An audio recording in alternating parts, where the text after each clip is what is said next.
is they kind of fucked it up every time. Well, 50 candy, but it's almost done. And I got my hot chocolate milk. Even though it's about 30 degrees here, it's fucking hot.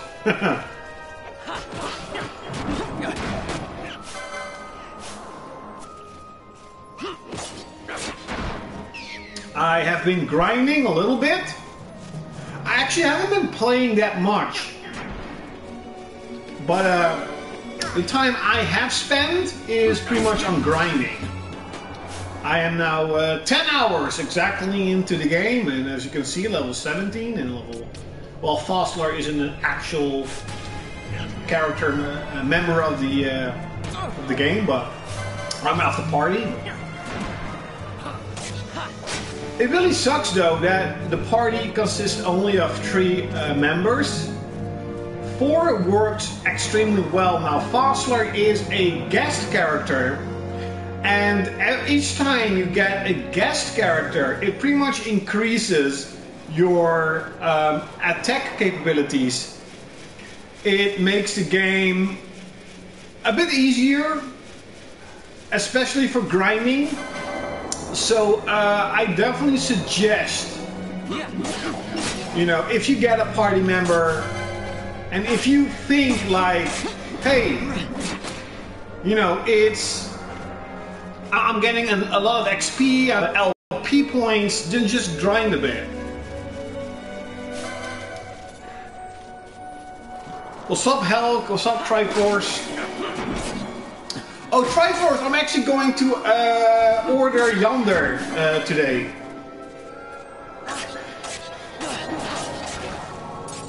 It will be my only game though for this year. I mean for this month. As I'll be also be getting Uncharted. And I think at the end of July, Oceanhorn is coming out from Limited Run Games. And that is pretty much the game I'm looking out for a lot. So, this month, I'm not, well, the upcoming month, I'm not gonna spend that much on games. So I'm only gonna get Yonder. Pretty much because you said it's so freaking good. What's up, Helg?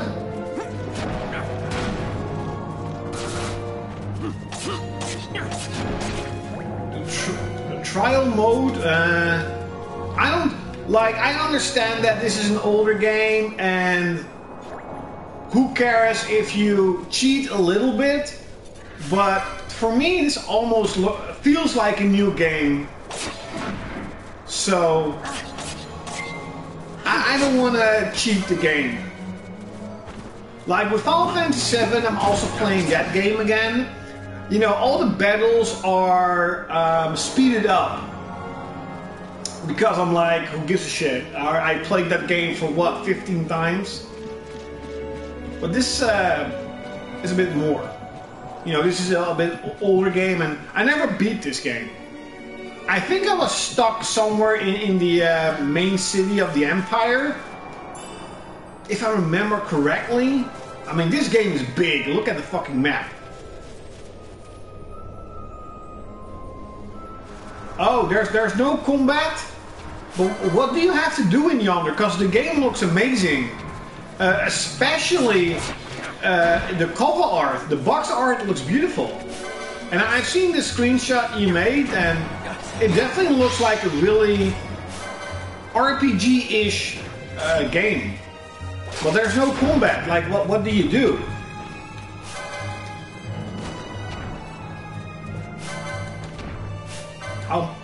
What level is this? Oh, I can beat it.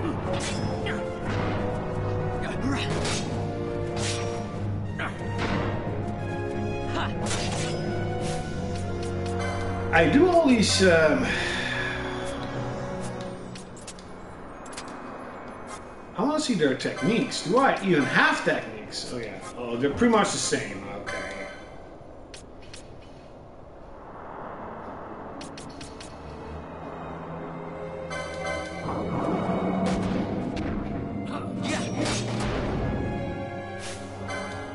Oh, that's a lot of damage. Who did that?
Well, hell, I mean, it is like everything that you do or can do that is out of the original game is pretty much cheating. Like this, what is it? What?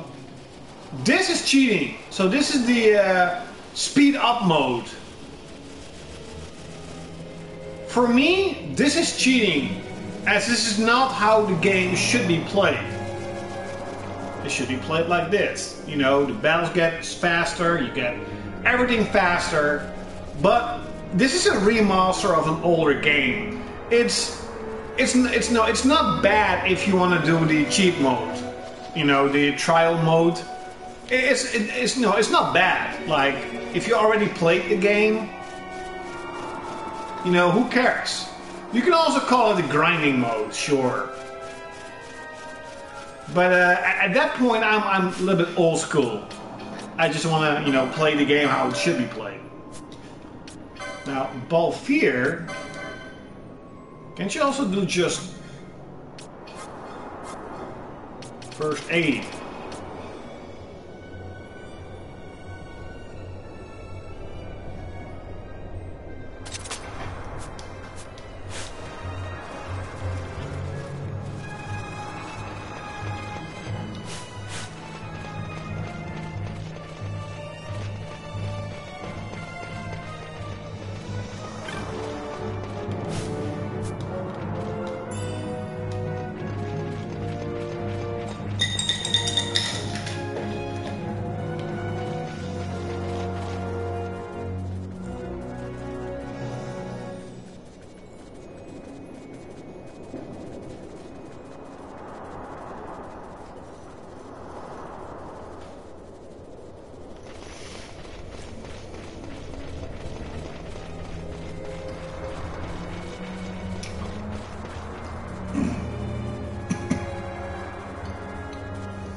Well, adding a speed up mode and a way of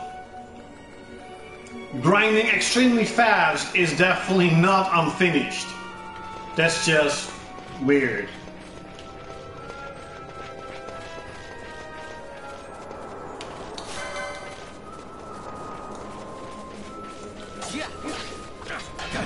I do like the new Sodai system though, that you actually have to pick a class. So, you know, that means that not everyone has the same stuff.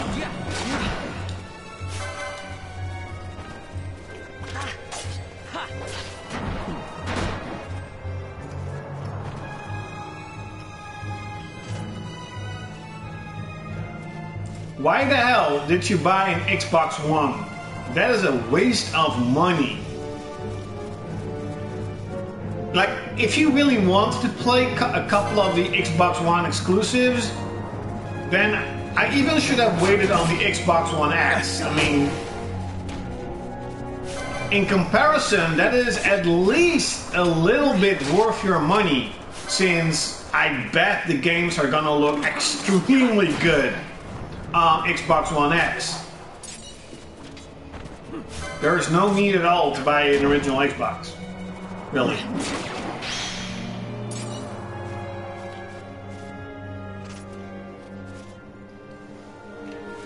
Yeah. Crackdown 3 and the Rare Collection. I hope he got a really good deal on the system, but you know, for 2 games, I'm not gonna buy. Especially Crackdown. Like that game, it looks like fun. I'll just say, I'll keep it at that. It looks like fun. Why is Balfour not giving me? Okay, fuck it. We'll just. That's the only thing I kind of hated about this game is that stupid gambit system. Like ally 70%, give first aid. It's not doing it. Then whatever. Put in a stupid potion. Triforce, he means that every Xbox One game can be bought and played on PC. And we all know that not every PS4 game is playable on PC. But there is PS Now. PS Now is not buying your game on your PC, it's just streaming it to your PC. It's totally different. That is so random, like, you get random explosions. That is so lame.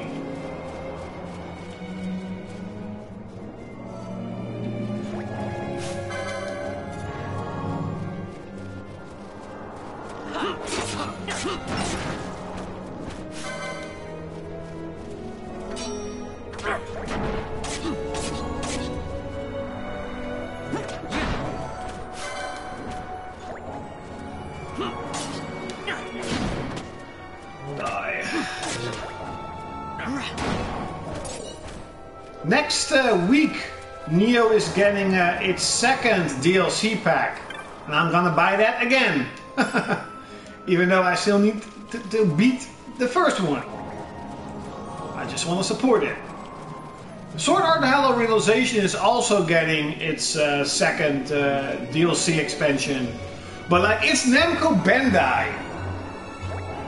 I have a hunch that we're gonna see like a complete package for Sword Art. So I'm gonna wait. I hope also for Neo does. Yeah. So I'm not entirely sure if I'm gonna buy the expansions for Sword Art. You know, Namco Bandai is really, I won't say notorious, but they're kind of well known for putting out, you know, bundles and collections and complete editions. I mean, they have done that with every Dark Souls game. With Naruto.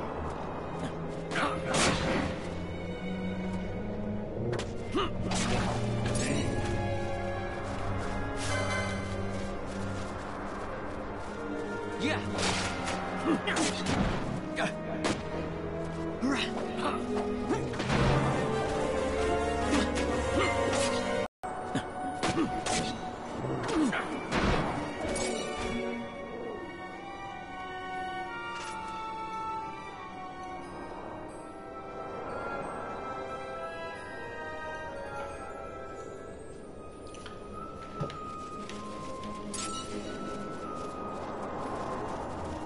What's up, Ace Brand?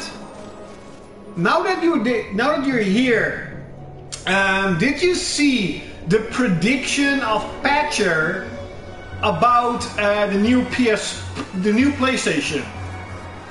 Almost exactly what I have been saying for a long ass time. It's gonna be PS4 fully backwards compatible. It's gonna play the games better. It's coming out at the end of 2019. Beginning of 2020. The only thing that's kind of weird is that he says it's not gonna be as powerful as people are gonna think.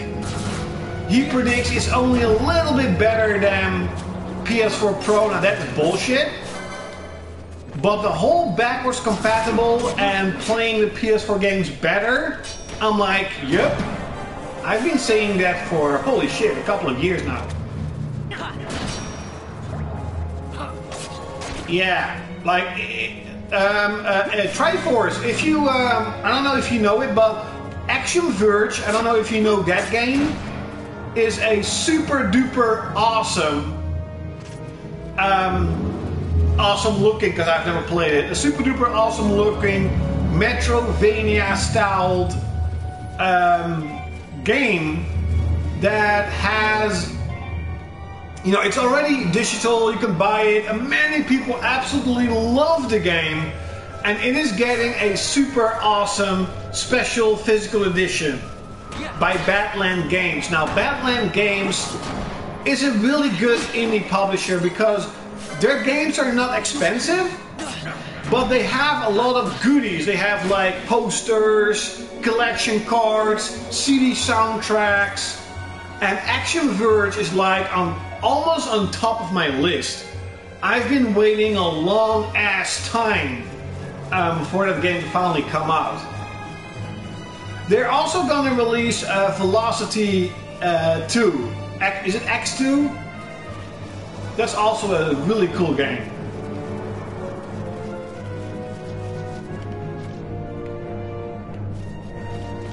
So definitely check out that indie game.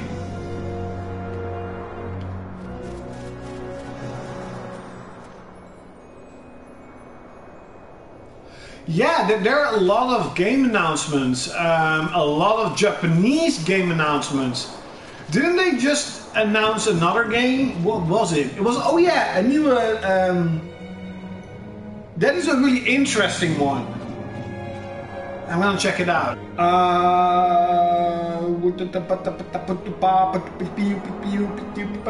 Oh yeah, Girls and Panzer Dream Tank Match announced for PS4. Now, Dream Tank Match kind of sounds like an online game. I hope not, but it looks really cool. That's for sure. That's for sure. And you also have that Genkai Tenki that also looks really cool.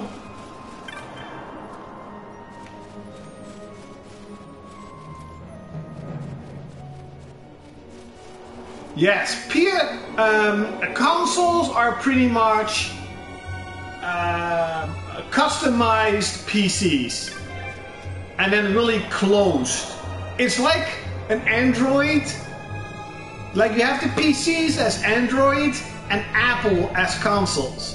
They're almost the same, but Apple is really closed.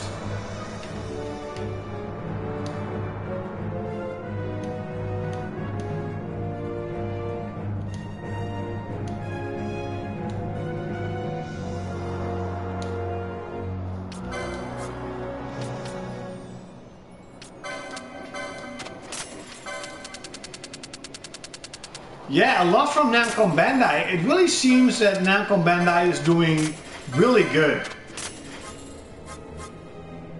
They're really pumping out all the games. That's cool though, I like that. Ancient Sword. Oh, it's Logangear.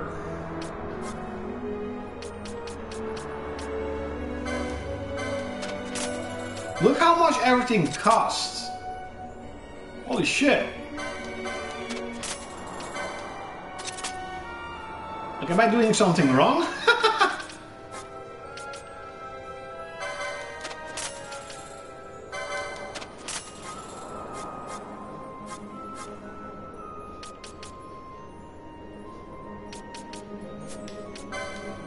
Maybe because I don't really have a dedicated healer, so I have to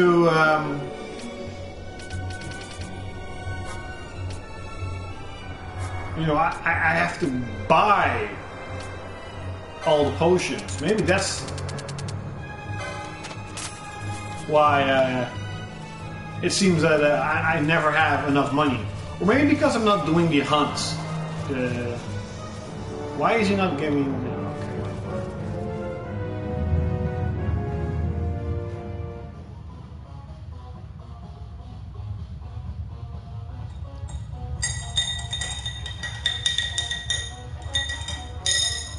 Helge.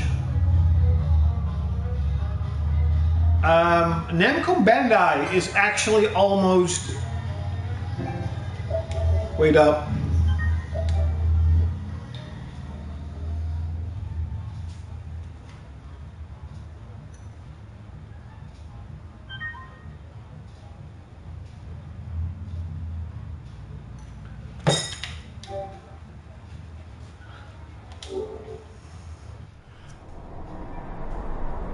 So, okay, so what I want to say, Helge, oh wait up, 5 minutes for this. I remember this, wasn't there? Oh yeah, see this. I thought this was almost at the end of the game. That's really weird. Why do I remember this section of the game being at the end of the game? That's really weird. Maybe I am rushing through the story a bit faster than what I was expecting. This looks really cool. Like in Final Fantasy 15 you don't have this cool stuff. Okay, so what I want to say is Namco Bandai, as of right now, pretty much have been localizing every game. This week we actually have seen their first Idolmaster game being localized here in the West. Yeah, holy shit, I just talked about Idolmaster and you talk about it too. From my understanding, this is the first Idolmaster ever to come out in the West. Even though I think I got the games and they're really playable, well, it's really cool.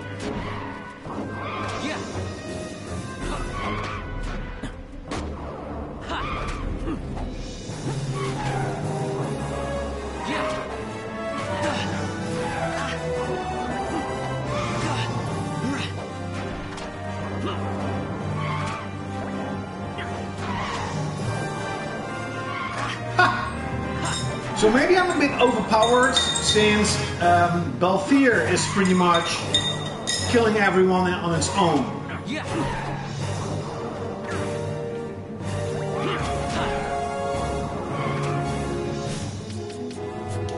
Okay, Balthier, what are you doing?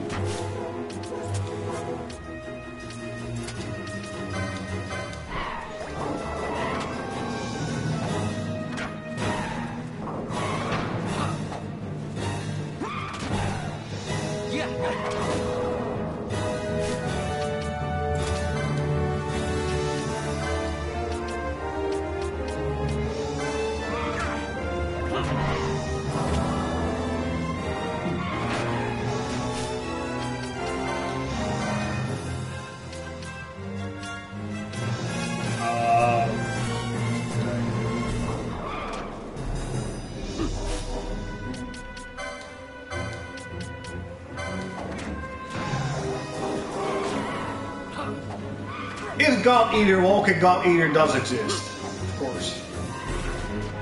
The Code Vein I'm also really interested in. The game looks really cool.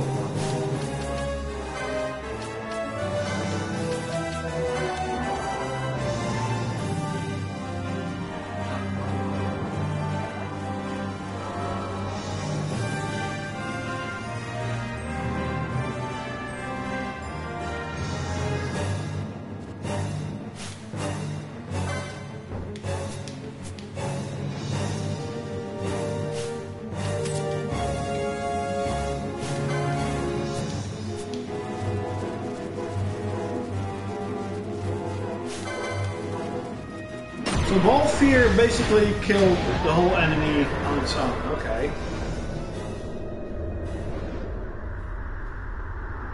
Maybe. Code Vein does look a little bit like God Eater though.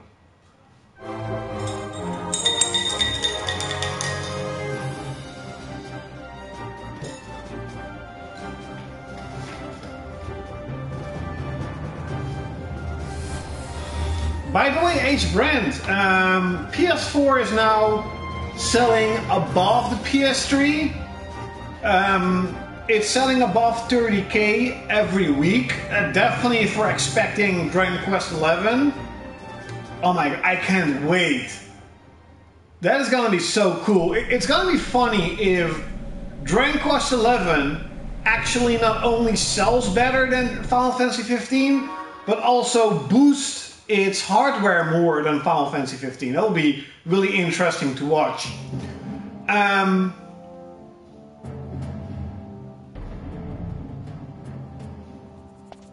Long ago, the gods granted their favor to King Wraithwall, who would oversee the subjugation of a vast territory spanning from Mordalia to Valendia.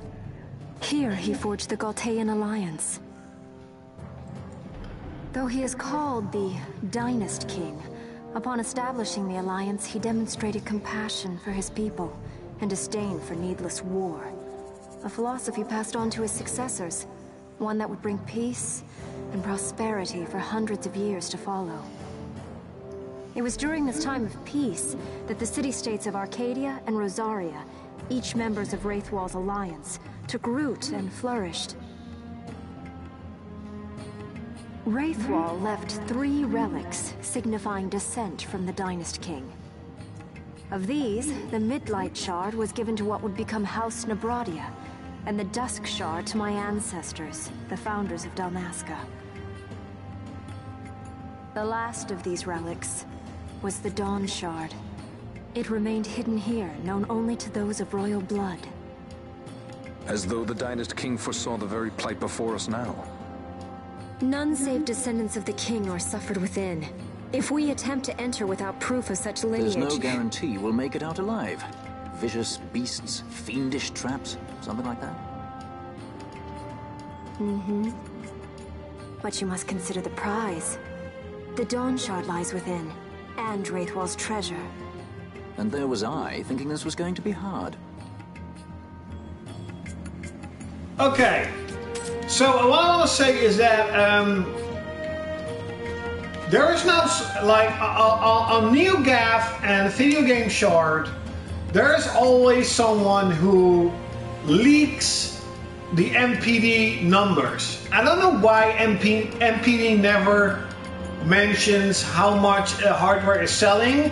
They only announce like, hey, Switch 1 or PS4 1, and so there's someone who leaked the numbers, and it has been verified to be true. And this is absolutely insane. I don't think this has ever happened in the 4th year of a console, except for maybe like the Wii or PS1 or PS2. But the PS4 sold 380,000 copies, a 61% increase against last year, and now the PS4 is up 16% over next year, even though most of the time the 3rd year is the peak year of a said system. So this is just like, everyone on Video Game Shard were like, holy fuck, this is insane. In comparison, the Xbox One sold 150,000 and the Switch sold 260,000. So basically, PS4 sold more than Xbox One and Switch combined. That is, holy fuck, in its 4th year. Yes, all because of the golden system and the 250 price drop. That's why I really think we're gonna see a 250 price drop. Maybe 180 for Black Friday. Now you have to consider that here in Holland we have a PS4 for 200 bucks. And also, that was June. In July, we also, well, in America, we had the Prime deal, and then the PS4 was $250 with a bunch of games, and the PS4 Pro with a bunch of games, and at least on Amazon it was #1 for a very long time, and it's still a lot higher than every other game console. So it's kind of funny to see the switch between people's thought about what is going to happen. Last year, almost anyone who talked about console sales said, this is the year PS4 peaked. It's not gonna be better, it's not gonna sell better. You know, 2016 is its peak year, and because of that, the PS4 is going to struggle selling 100 million. Now, then Sony came and said, yeah, we're pretty much going to ship less consoles in 2017. So everyone was again like, see, you know, we are right. Sony themselves are saying the console is going to decrease, so it has to decrease. Of course, the smarter people kind of understood that Sony is low bailing their estimations, because that seems to be what Sony's doing lately, trying to low bail its sales, so that eventually they're like, hey, we predicted 16 million, but we got 20. They actually did 20 last year. And now we're already seeing a 16% increase over last year, with mostly a 300 price. That is, of course, way too high. Holy shit, that's a weird monster. Fight or run? We better decide fast. Yeah, that Switch app was fucking weird.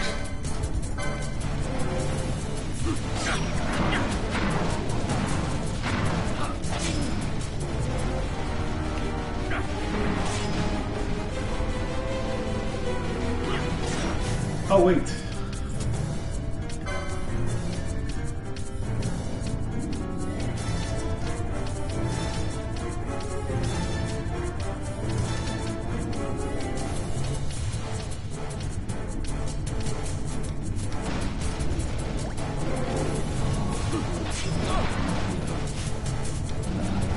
Yeah, that is really weird how Nintendo has done it. I can't remember what I should do here. Do I need to run? I think I did.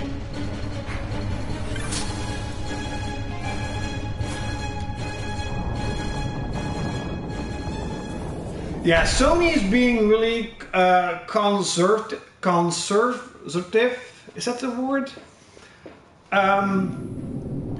But it's pretty much, I think, it's doing what we have been talking about a little bit. The wall comes, we must be quick. Together we can bring it down. Is that the whole 250 price drop was to taste. If we drop the price, what will happen? You know, is it going to explode in sales? Or is it just a small increase? You know, are people going to buy more games? And like, I hope that its answer is, of course, a huge success. What is this? I think we have to do something with this.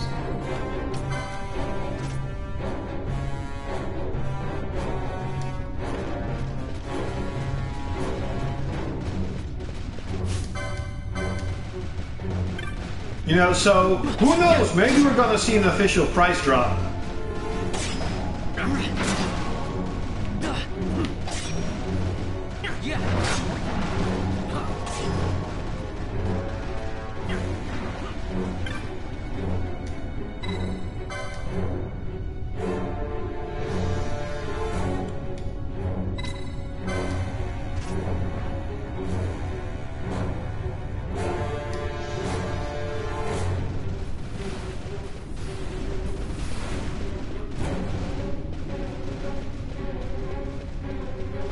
have no idea what to do. I'll just... Read the touch the bracelet.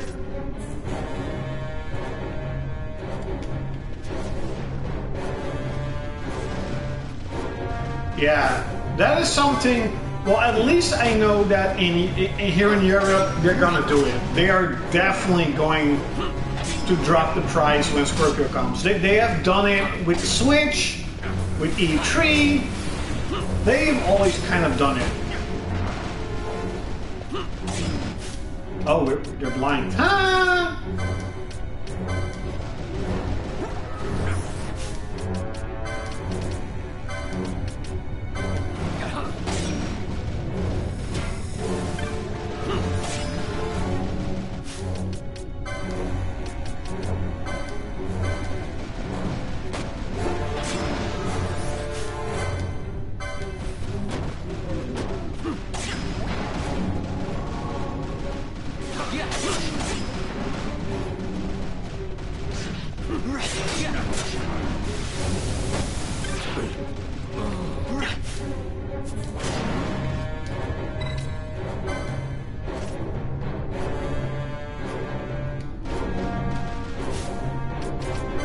Hey,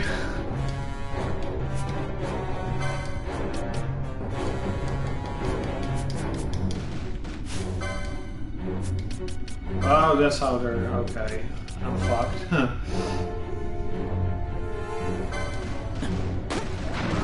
Yeah, or they're gonna capitalize on its sales for that system. Like, I think that Dragon Quest XI, doesn't matter how, it's gonna do amazing.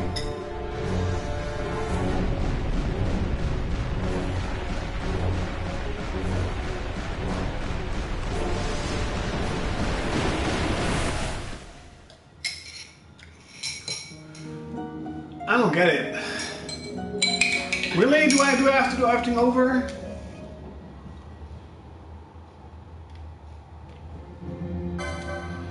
Yes, so it seems.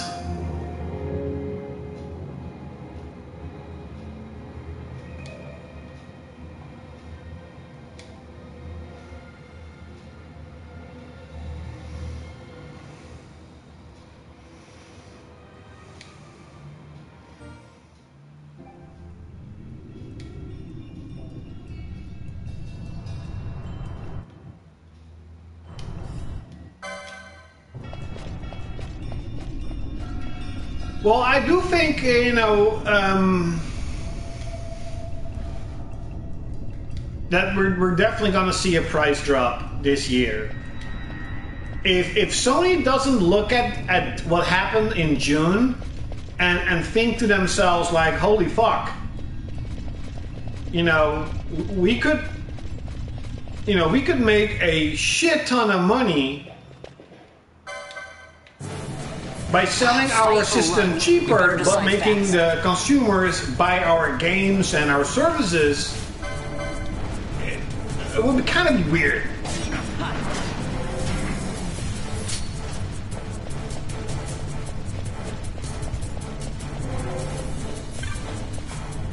And I mean, come on, it's freaking 4 years. It has to drop in price. 300 is too much.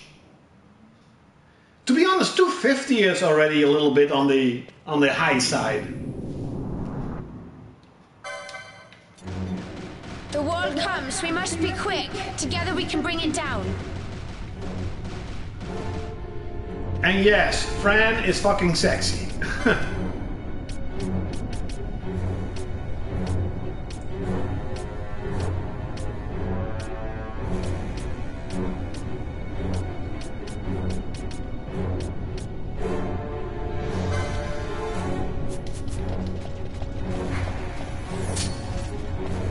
What's up, Flack Pod?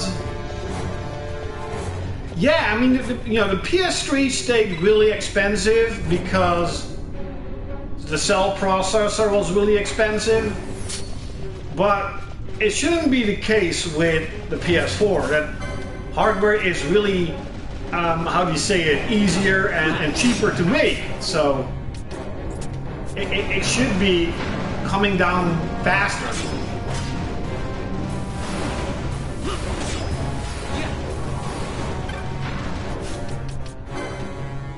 I think I'm doing something wrong with this fucking game, I don't know.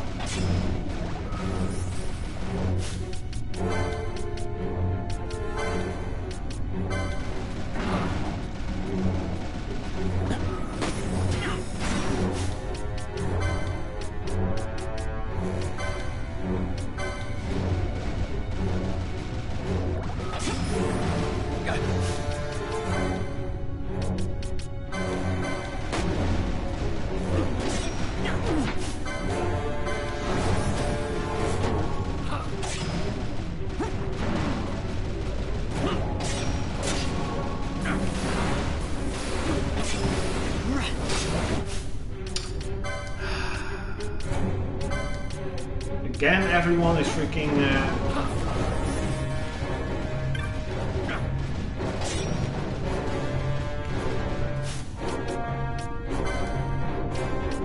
Really?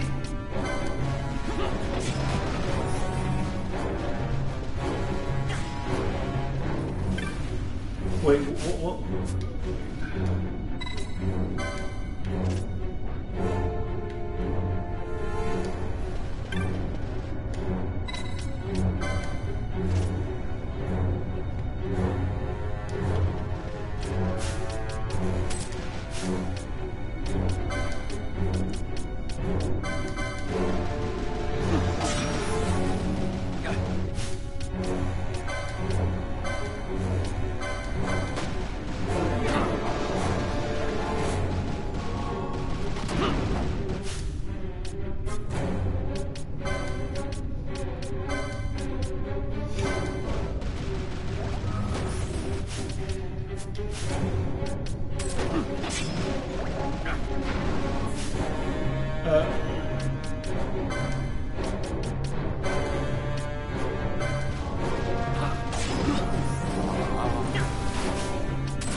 Really? Why the fuck is everyone blind? It is so fucking annoying.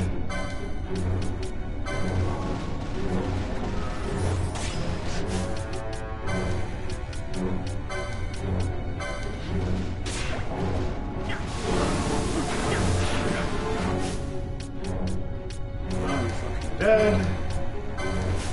Oh, fuck.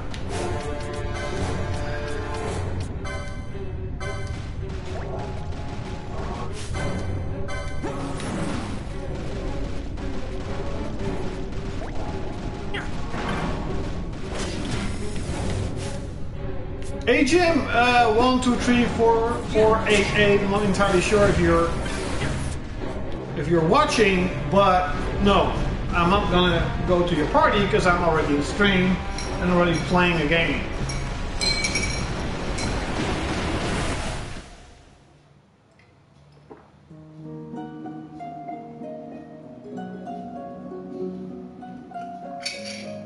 Okay, this means grinding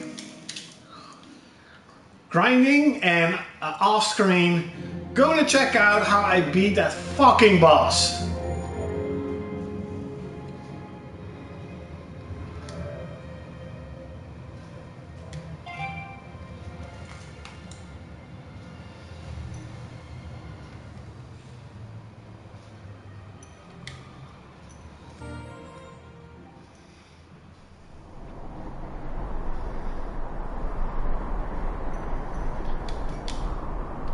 Hey, that's not what I wanted.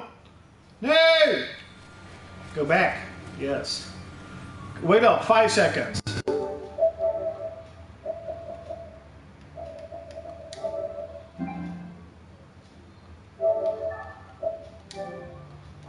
No!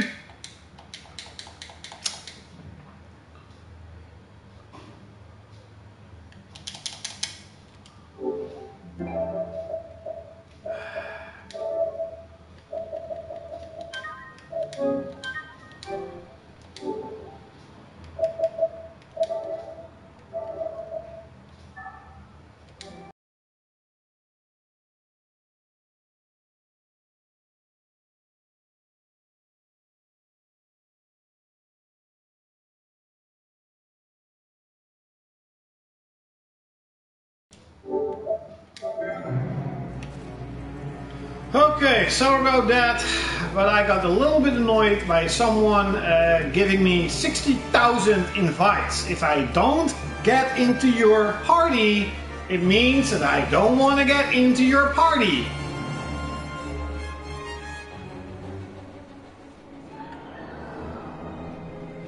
Yes, I'm really curious at how Crash Bandicoot Trilogy is doing. The game is great though. I still need to play a bit more, but the game is great.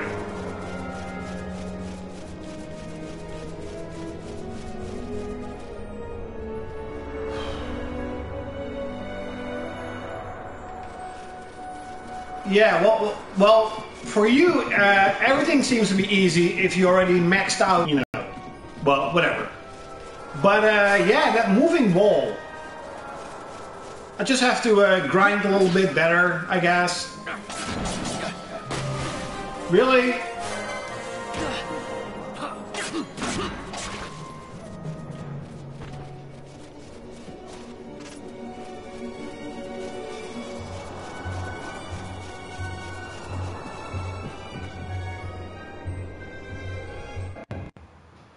No! Wake up!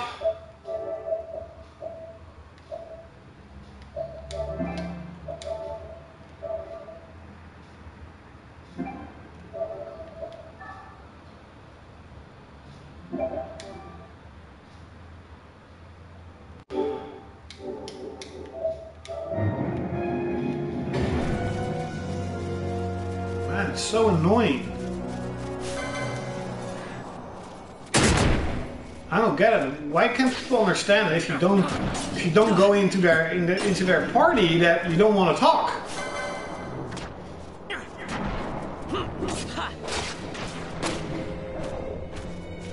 Well, the developers of the Crash trilogy actually mentioned that it is actually harder. It is. Oh, that guy is getting on my fucking nerves.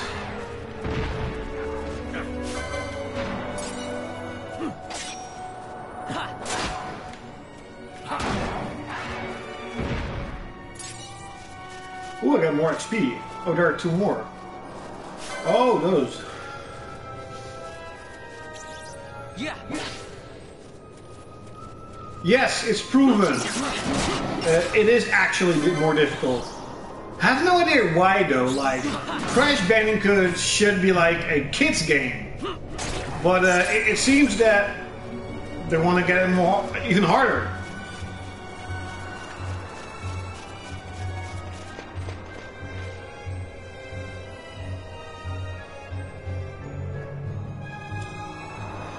Maybe because the levels itself are harder.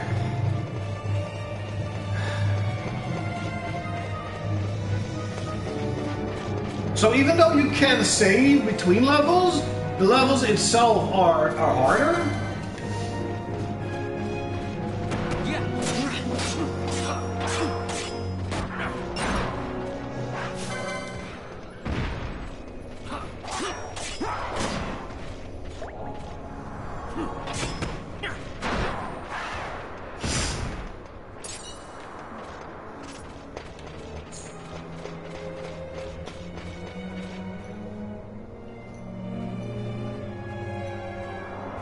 Wait up!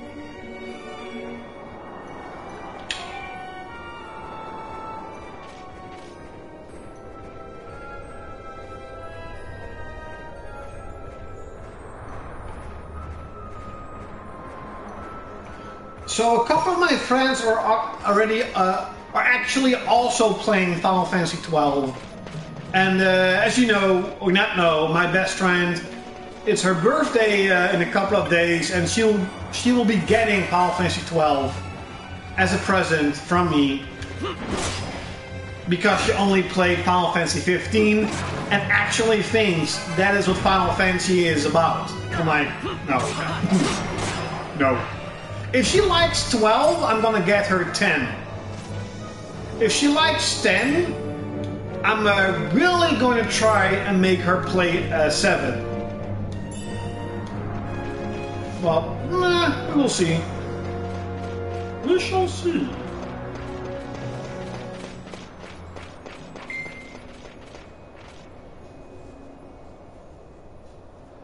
Well, I don't know if that is correct, but I think that the gap between Xbox and PS4 is now 2.5 million.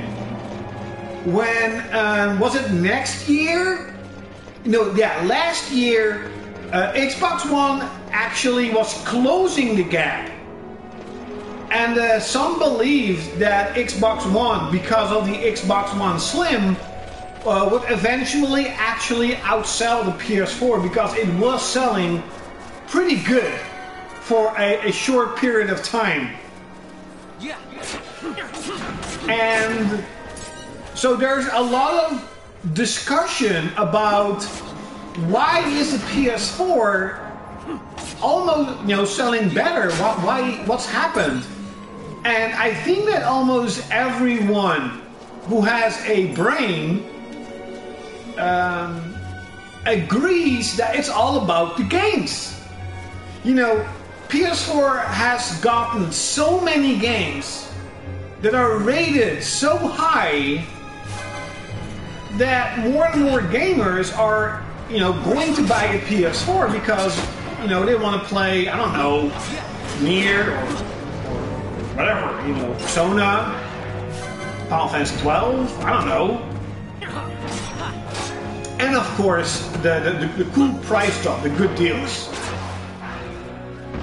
Talking about a Japanese RPG, Kingdom Hearts 3 coming out next year. I'm kind of skeptical about it because it is still Square Enix. And Square Enix is the king of saying a release date and then, delaying it and delaying and delaying and more delays. But I mean, Tetsuya Nomura, he did mention that, Kingdom Hearts 3 is really big in development and the worlds are done and he actually mentioned, H-Brand, what you said, that they're gonna be less worlds, but they're gonna be bigger. And also more interactive. Well, he specifically said less Disney worlds. Maybe we're gonna see Final Fantasy worlds. That would be cool. If you could walk around like Final Fantasy VII world or a Final Fantasy IX world.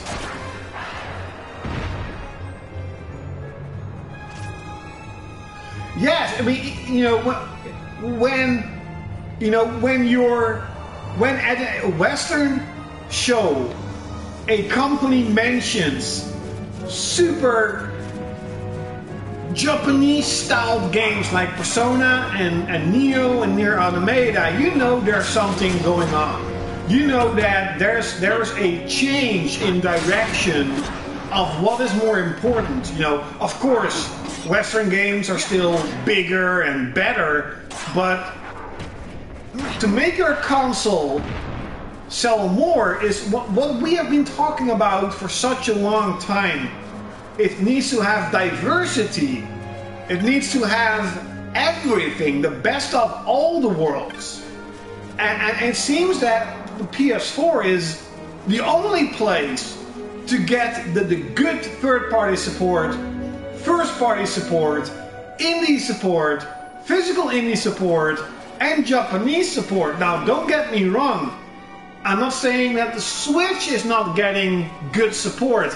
The Switch is actually getting a couple of indies. I'm like, whoa, I want that too.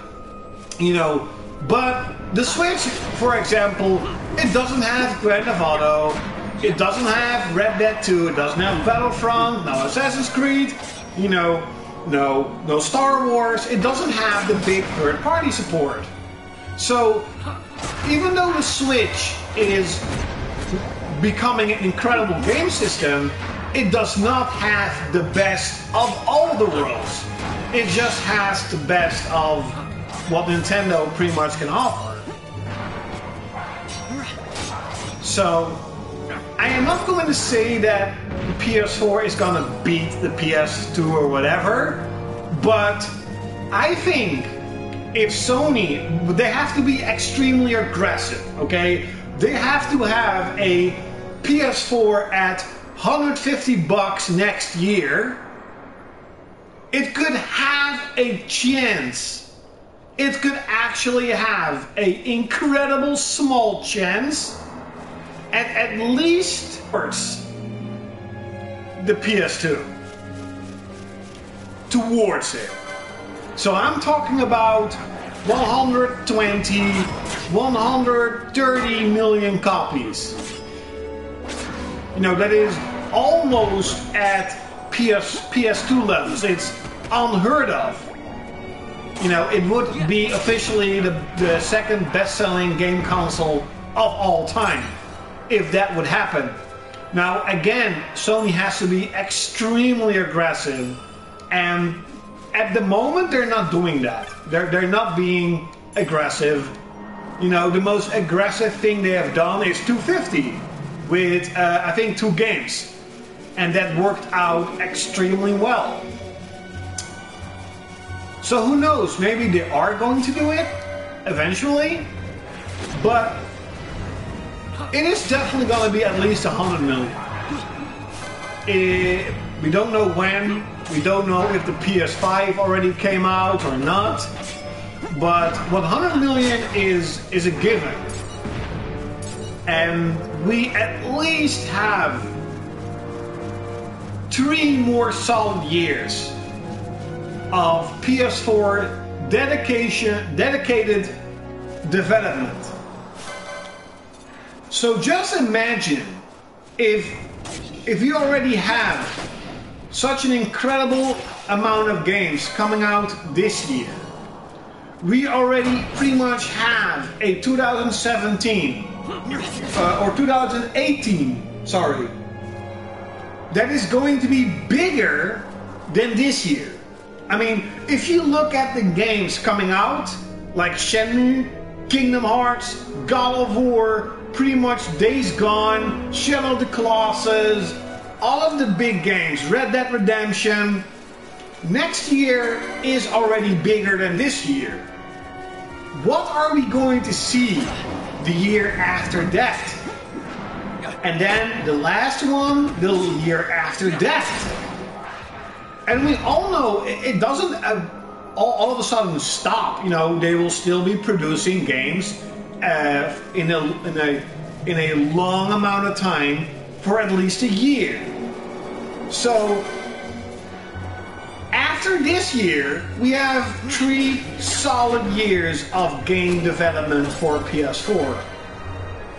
It's just incredible at the amount of games, especially first-party games, that still could be made. We could potentially see the biggest first-party library of any game console ever if Sony keeps up with 4 or 5 exclusives a year, ranging from bigger games to smaller games. Wait up 5 seconds.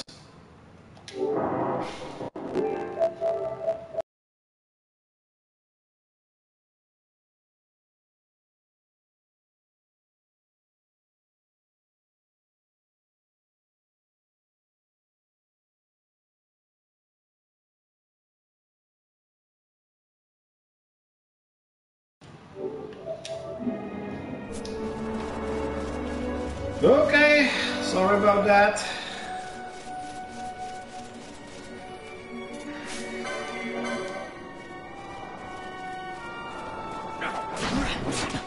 Ah yes, Project Awakening! I totally forgot about that. This Tokyo Game Show could be awesome. Also next month we have the Asia PlayStation experience. That could be cool too. China is definitely an upcoming market. We're gonna see a lot more games from China, you know, next year and stuff. Oh, there it is.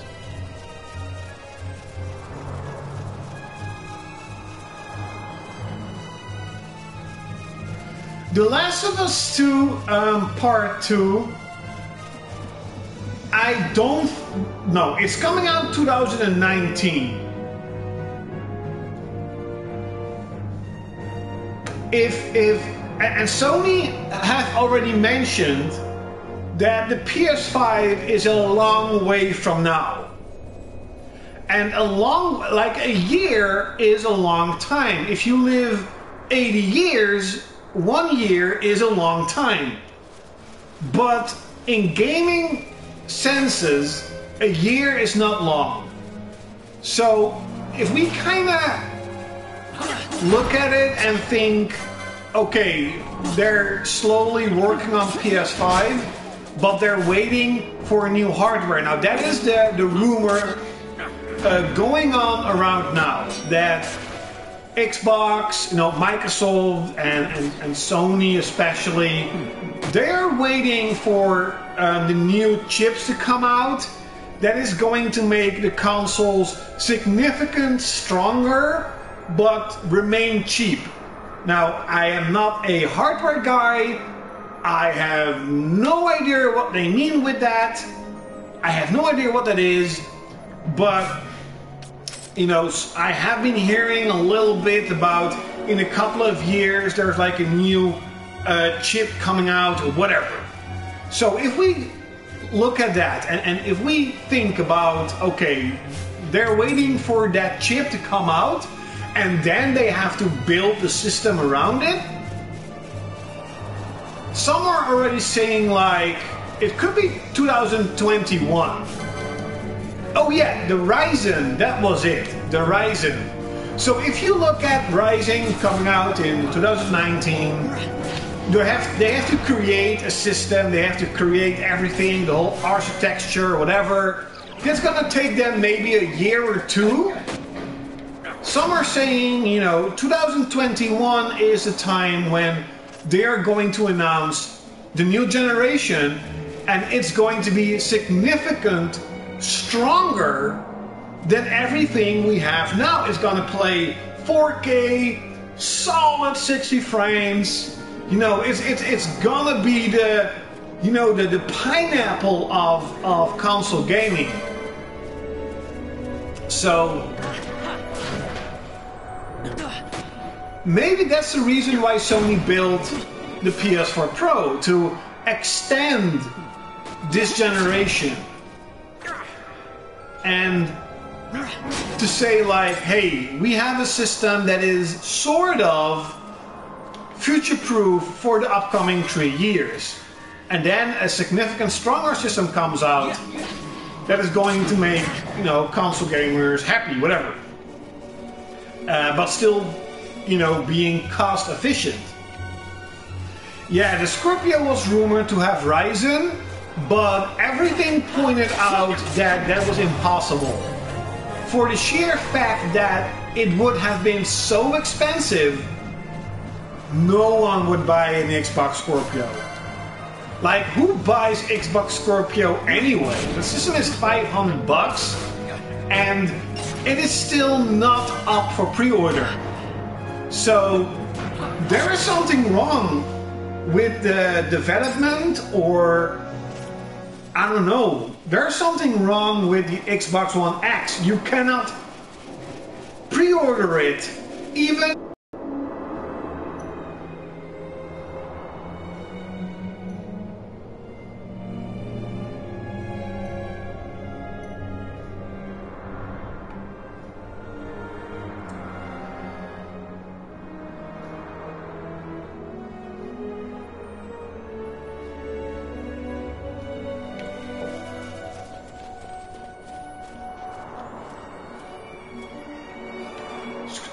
Project Siren will be awesome. So what's up, P Genji? So the one who said that Last of Us 2 Part 2 is going to be the last game for PS4, if we talk about in a sense of it's going to take longer, 2020, 2021, The Last of Us 2 is not going to be the last good exclusive. It's maybe going to be the biggest. It may be bigger than Uncharted. It may be, you know, again, an absolute masterpiece. It's, you know, it's game of the gen for a Sony console. But we are definitely going to see more games after The Last of Us 2.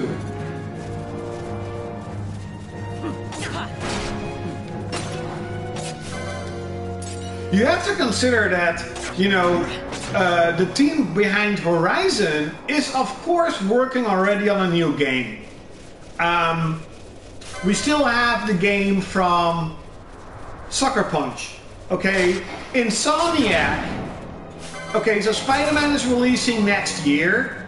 Insomniac, I hope, is going to make Ratchet & Clank 2. The team behind God of War, so it's releasing in March. Then they have a good 3 years to build another game. Now, you know, a God of War game is a lot of work. They don't specifically need to be, you know, to create a huge game. It could be a small action game. It could be a shooter, a racing game. You don't know.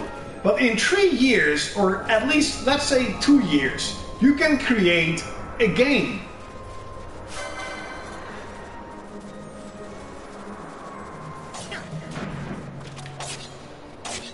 Yeah, there also is a really small rumor that we're gonna see a new Resistance.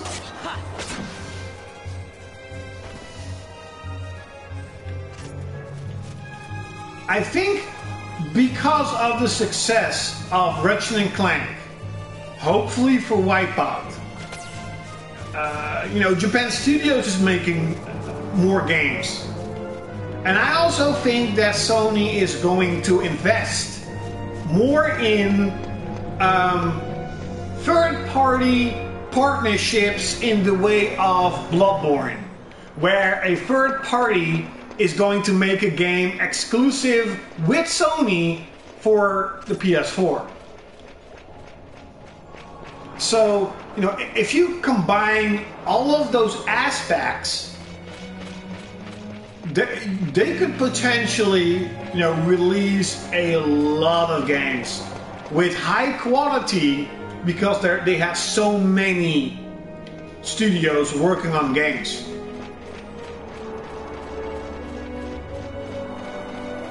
I think Killzone is definitely going to be on hold. I mean, the success of Horizon, Killzone never had that. I mean, Killzone is a good franchise. It's cool. But I think they definitely have to step down. Who knows? Maybe they're gonna create like a Killzone for PS5, being a launch title. You know, just like Killzone Shadowfall, showing the power of the PS5. Maybe, I don't know. I don't want Killzone to be dead, because Killzone is an awesome franchise. I just think they have to wait, you know. It's exactly what Ubisoft has done with Assassin's Creed. You know, they have made so many Assassin's Creed. Its quality went down, its sales went down, fans were upset, and then they were like, okay, let's wait, you know, and then build a good game. And it seems that the new Assassin's Creed is cool. You know, it has like a gear system, and I myself like Egypt. You know, I don't love Egyptian old, you know, style, but it's not unlikable. I think that the pharaohs, they had really amazing architecture, and it has some magic to it, something mystical. That is really cool. Compared to all the other Assassin's Creed games, I totally did not like. The whole, you know, the whole architecture, the whole setting. I'm like, The only one I am mildly interested in is like Black Flag, because you have the ship battles.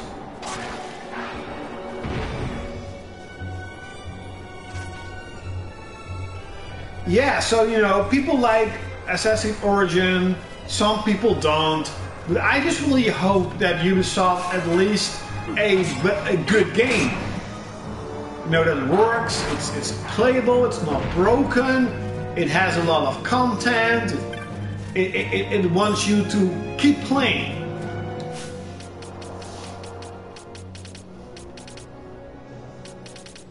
Oh yeah.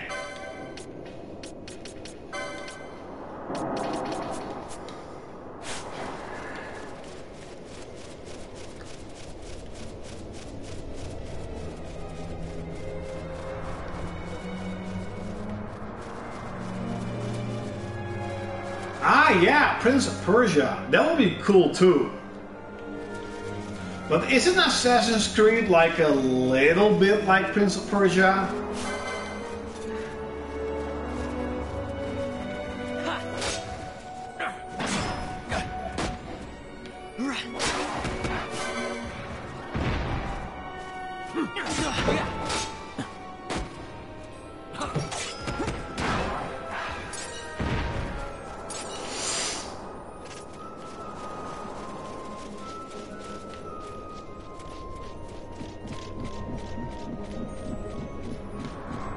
Those are weird plants.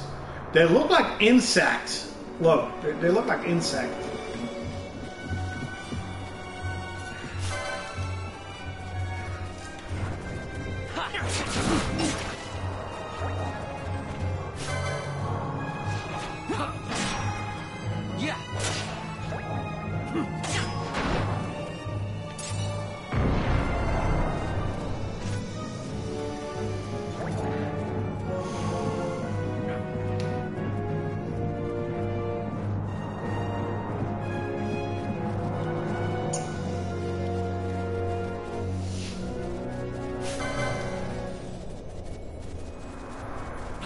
Yeah, the 2008 Prince of Persia.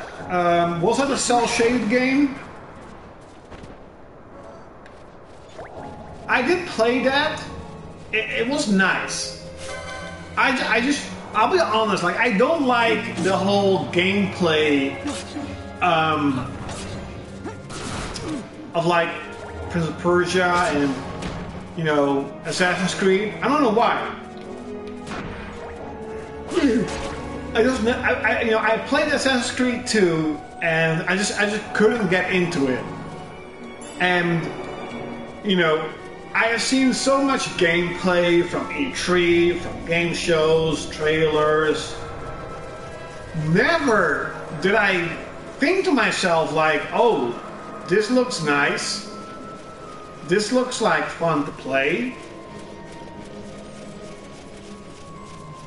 I don't know why, I just never had it.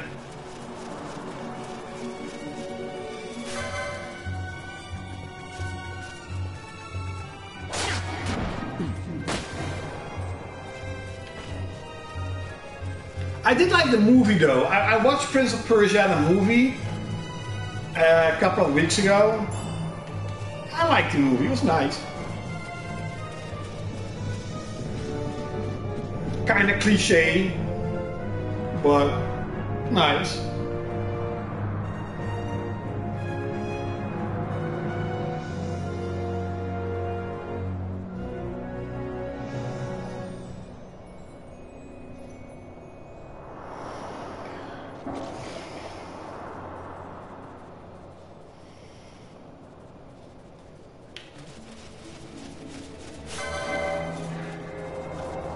So one more day of working, and then I can finally drive again. So this weekend I'm actually really busy. So first I'm gonna drive pretty early on. Then I'm going to go out shopping with a friend of mine, because another friend of mine is getting married next month, so I have to get a suit. Now, I do have a suit from years ago, but I'm a little bit bigger than, you know, a couple of years ago. So I have to buy a new suit only for her wedding. But I mean, I know this girl for like, holy shit, 13 years now, 12 years, holy damn. Whatever, but where is Van? So I'm gonna do that, and after, so in a Sunday, my best friend, her birthday, so it's a busy weekend. Also next month is the birthday of my nephews. They're getting my old PS4, and the birthday of my little brother. So expensive and exciting days to come. Of course, the month after that is the most exciting of them all. I can finally do the exam for my driving license, and I can finally, hopefully, if I succeed, I can buy a car and I can drive around. Doing nothing, but still I can drive around.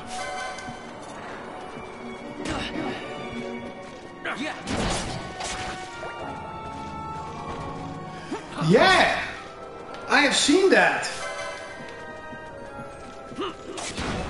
Shooters are doing pretty good in Japan. It's okay though. Like, the Japanese games are doing good in the West, and the Western games are doing better in Japan.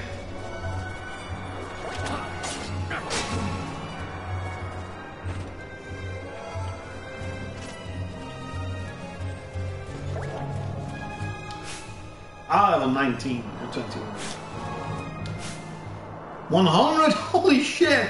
200 LP points.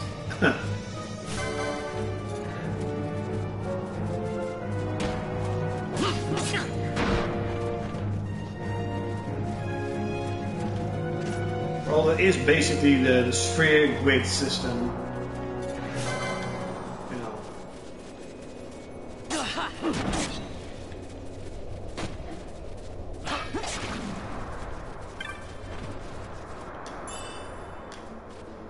I found the potion! What do you know?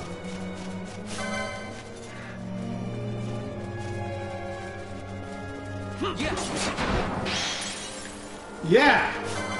I'm really excited for Monster Hunter Worlds. Not only just for myself, for playing it, but also to see, you know, what is the effect in Japan. You know, because I do believe if Monster Hunter World fails, Capcom is never going to try another Monster Hunter game for the consoles ever again.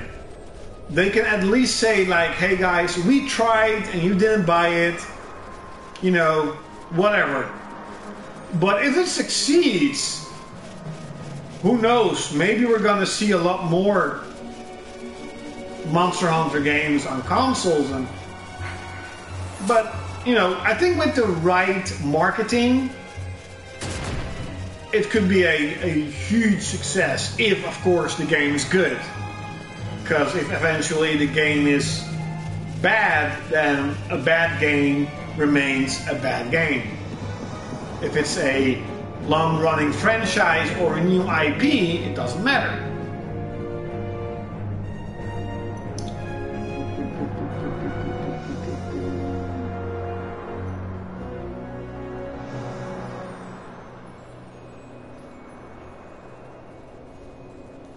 Yeah.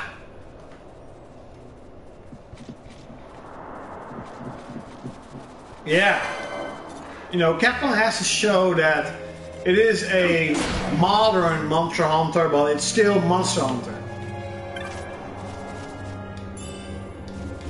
1 gil. What the fuck can I buy with 1 fucking gil?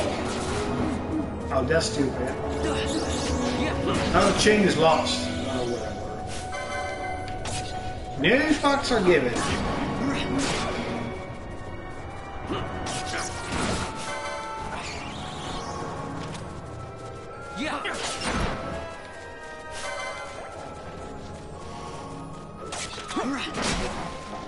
Fosler is, by the way, a fucking awesome character.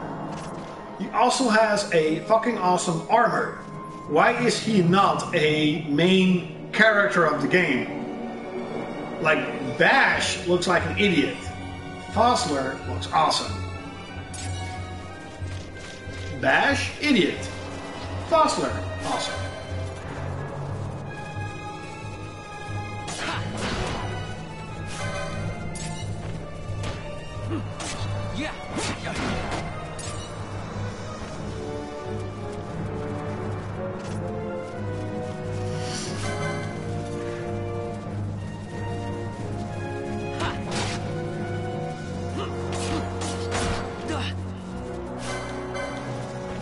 Yeah, I think we're definitely gonna see a more focus on Monster Hunter World on Tokyo Game Show.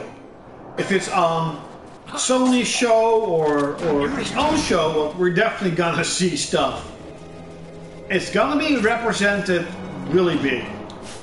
At least that's what I suspect.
Yeah.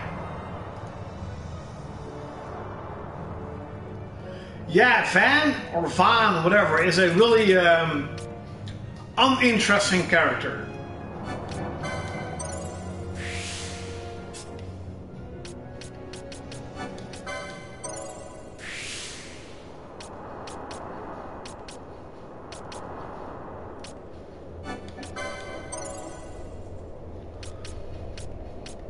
Oh, he also has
Reduces XP earned to 0. Why the fuck would you use that? Oh, okay, you gain more strength. Okay.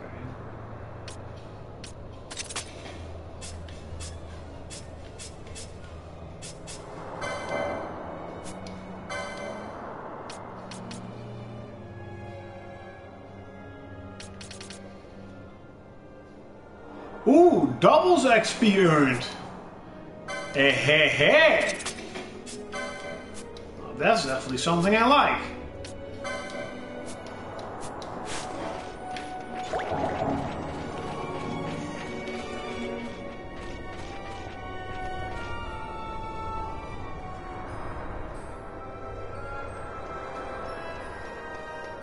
Final Fantasy X is better than 12.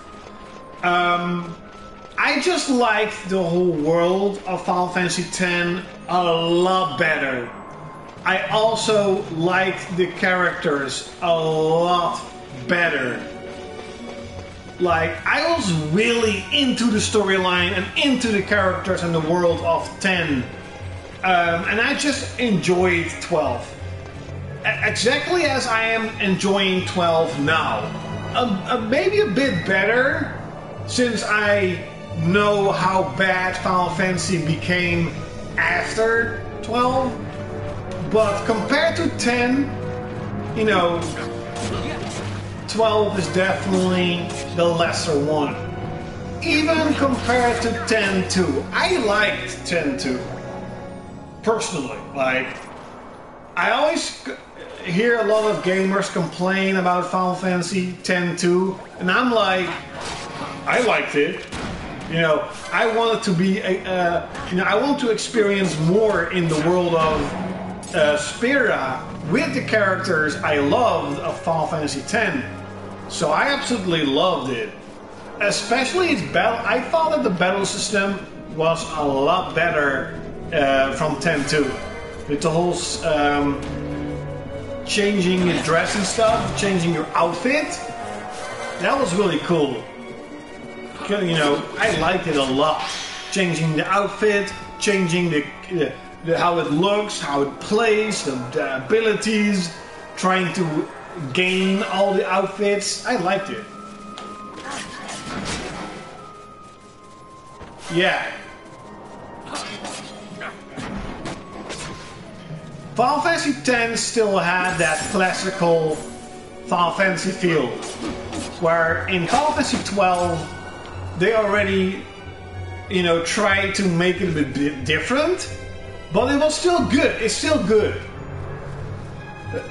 You know, it still looks like, it looks, plays, feels, and sounds like a Final Fantasy game, just a bit different. 13 looked and sounded like Final Fantasy, but it did not play like Final Fantasy. And to be honest, 15 sounds like a Final Fantasy game, but everything else is not Final Fantasy. At least how I experience what Final Fantasy should be. And I'm not saying that every Final Fantasy have to have, you know, turn-based, emo type of characters, or whatever. But I mean, as I mentioned in my other Final Fantasy XII video, how they should have evolved turn-based is exactly how 12 is. 12 is a faster-paced, more interactive turn-based system. And I like it a lot.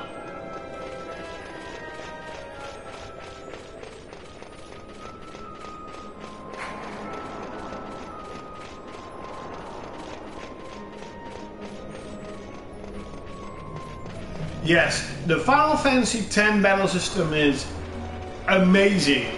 Amazing. 10-2 is a little bit better because of the dress spheres. But the whole sphere grid I loved, and just the turn-based system of Final Fantasy X felt like the ultimate version.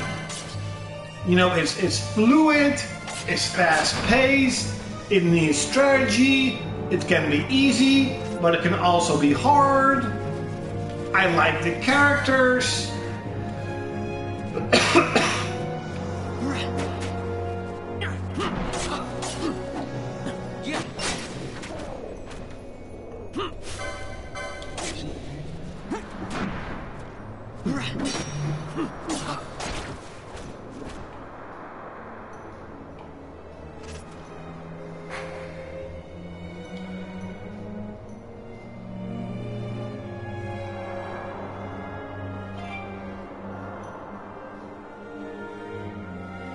Holy shit!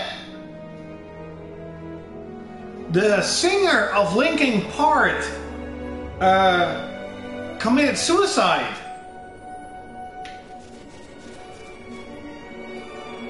What the fuck?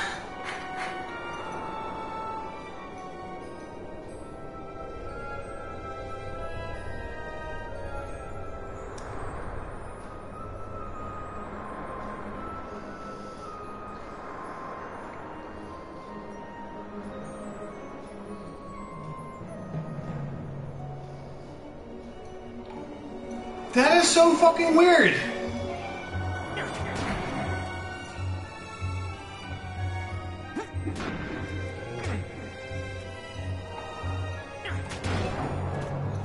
So he hanged himself. And Linkin Park, what the fuck? Like, Linkin Park is a part of my childhood. I mean, their older songs are fucking awesome. The new crap is garbage. I don't give a flying fuck. But the old song, like, in the end, it doesn't really matter. You know what I'm talking about. Linkin Park, Limp Bizkit, Korn, Evanescence, you know, these stuff, Nightwish, all these bands in that particular genre or whatever are part of my childhood. And a couple of my friends, because they're really shocked, they're such huge fans that a couple of weeks ago they had a concert here in Holland. So for them it must be even weirder because they have seen the guy a couple of weeks ago and now he's dead. That is so weird. Why would you do that? Why would you kill yourself if you have such a successful band? That is so weird. That is so weird.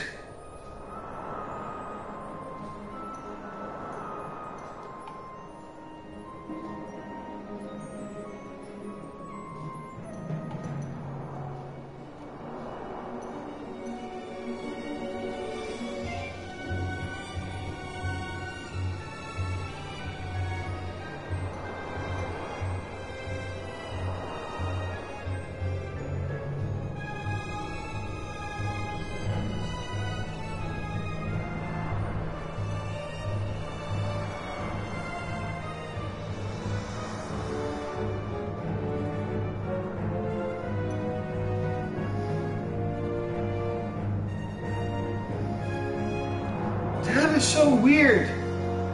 Of course success doesn't make happiness, but like, why would you all of a sudden commit suicide?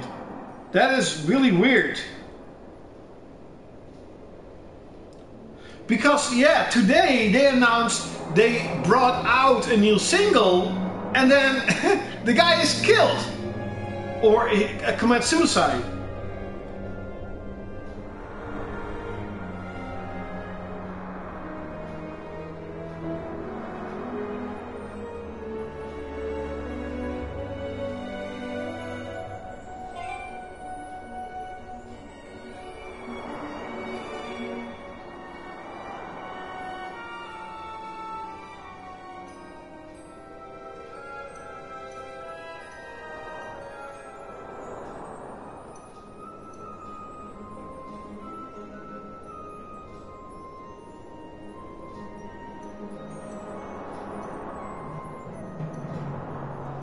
Yeah, that's really weird.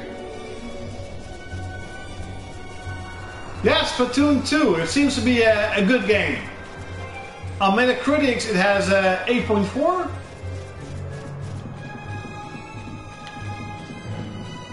So that's nice. Switch is really, well, Nintendo is really, you know, bringing the heat. They're releasing a lot of good games. If it's ports or newer games, it's really cool to see so much support. And for good reason. The Switch is a really awesome piece of hardware. It's a really good, cool system. It spreads like Nintendo. Some even say they have the same feeling with the Switch as they had with Nintendo Entertainment System and Super Nintendo. So that is like, holy shit. Yeah. That's pretty impressive. As you know, those two systems, even though they may not have sold the same as the others, is still being regarded by many as, you know, the best console of their childhood. You know, I'm not gonna say it's not or it is, but many, you know, grew up with Nintendo, with Super Nintendo, and Nintendos.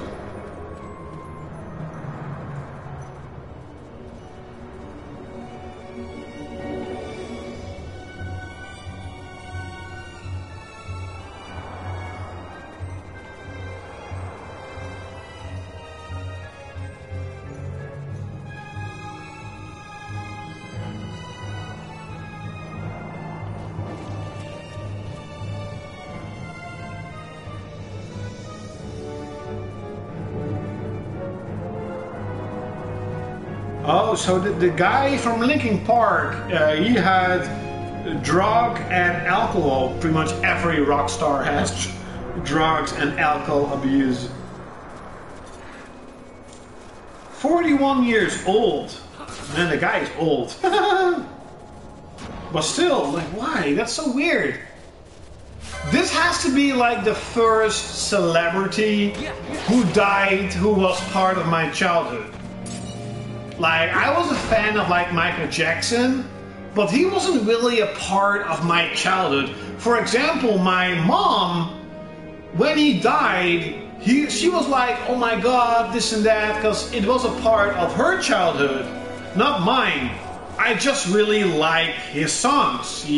I think Michael Jackson is fucking awesome. So of course I was like, oh shit, that sucks.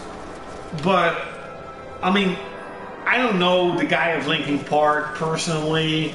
I don't give a flying fuck if he's dead or not. You know, in a sense of I don't know him. But I am thinking like, what the fuck?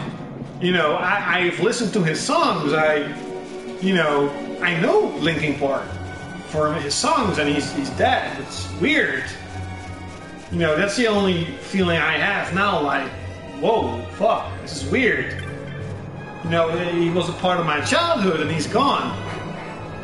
But some may be really into it, shock. And, you know, one of my friends, she is like a huge fan of Linkin Park. So she must be sad now, I guess. I don't know. I don't think I'll ever be sad when someone dies that I do not know personally. Like, for example, when Satoru Iwata died, I was like, okay, you know, this sucks. He is a big part of gaming, especially for Nintendo, you know. And I think I tried my best to sort of give him the respect he needs. I think my avatar was, or my background on YouTube was Satoru Iwata for like a year or so. Kinda, you know, give him the respect he needs as someone who has done a lot for gaming.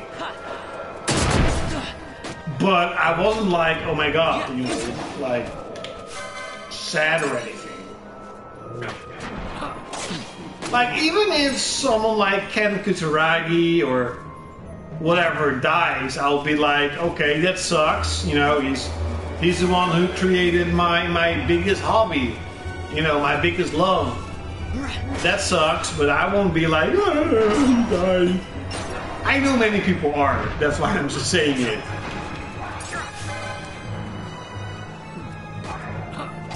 Maybe if the guy from Final Fantasy dies, I would be like in shock. But being in shock and being is kind of different. It would suck. You know, with things like this, I'll be honest, you know, with stuff like people dying, people getting married, people getting kids, I do, you know, a lot of times think to myself and think, what the fuck am I doing? You know, I'm wasting my life on looking at a screen, you know, when other people's lives are hope for them getting better and being evolving. Because theoretically, I am doing exactly the same thing since I am 6 years old. Because I've been playing games since I'm 6, I'm now 30. I have been doing the same thing my entire life. Does that make me happy? I can't really give you an answer. Sometimes I'm happy, sometimes I'm not. But I do think about when, you know, when such things in life happen, like, you know, should I really be playing? Should I be going out, be with friends, making more significant memories? You know, then I think about when I get older, like when I'm 60, and I'm still the same way, so I'm still single, alone, playing games. Do I look back at my life and think, yeah, that was an awesome life I had playing games all day long? Yeah. And that is the biggest reason, I think, why I am not really, how do I say it? Why these couple of weeks I haven't been into gaming as much as I was. Because I am literally feeling that something is going to change, that I feel a change in myself. Yeah, like if nobody on Matsi dies, I would be super sad.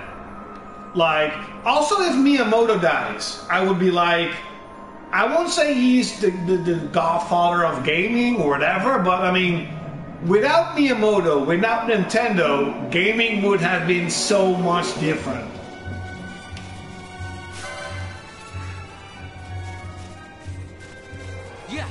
Oh, that is cool. That is fucking cool. Because his music is beautiful. So, going back to the other point, now, in my entire life, especially if you're an old subscriber, my accent comes from because I am Dutch. And here in Holland, the Dutch language seems to be so weird for the outside that mostly we have a really bad English accent. So, for example, if you're like from India or Africa, they have like really cool accents, right? Our accents always suck most of the time. You know, most of the time our accents for English fucking sucks. But almost everyone in Holland knows English. So we can speak English, we can understand it, we can read it, but really making a conversation is hard. It's really weird, at least for a lot of Dutch citizens. Not everyone. Some can speak English perfectly. Oh yeah, I have to go to the tomb. Or at least get stuff. So what I wanted to say is, and you don't look at this in a too much dramatic way, okay? Look at it at a, I don't know, more positive way. Is that in 2011, you know, at that time, I was training a lot, I was going out a lot, and I did think to myself, I was getting into a depression, and I did really think like, what am I doing? You know, what am I doing? I'm wasting my life on playing games. What the fuck am I doing? You know, I don't want to be 70. I don't want to die and have no one with me. You know. Now, I'm not specifically talking about children. I don't want children, really. But like, if I would have someone and she wanted children, then maybe I would. But whatever. So I made the decision. I was like, okay, because at the time I was spending a huge amounts of money on video games. And I said to myself, okay, I'm gonna sell all the games I don't care about. Only the games that mean something, you know, I'm not gonna sell. So I sold pretty much all my collection, because almost every game didn't really mean anything to me. And you know, I also made the decisions like, yeah, okay, you know, I was training a lot, so keep that in mind.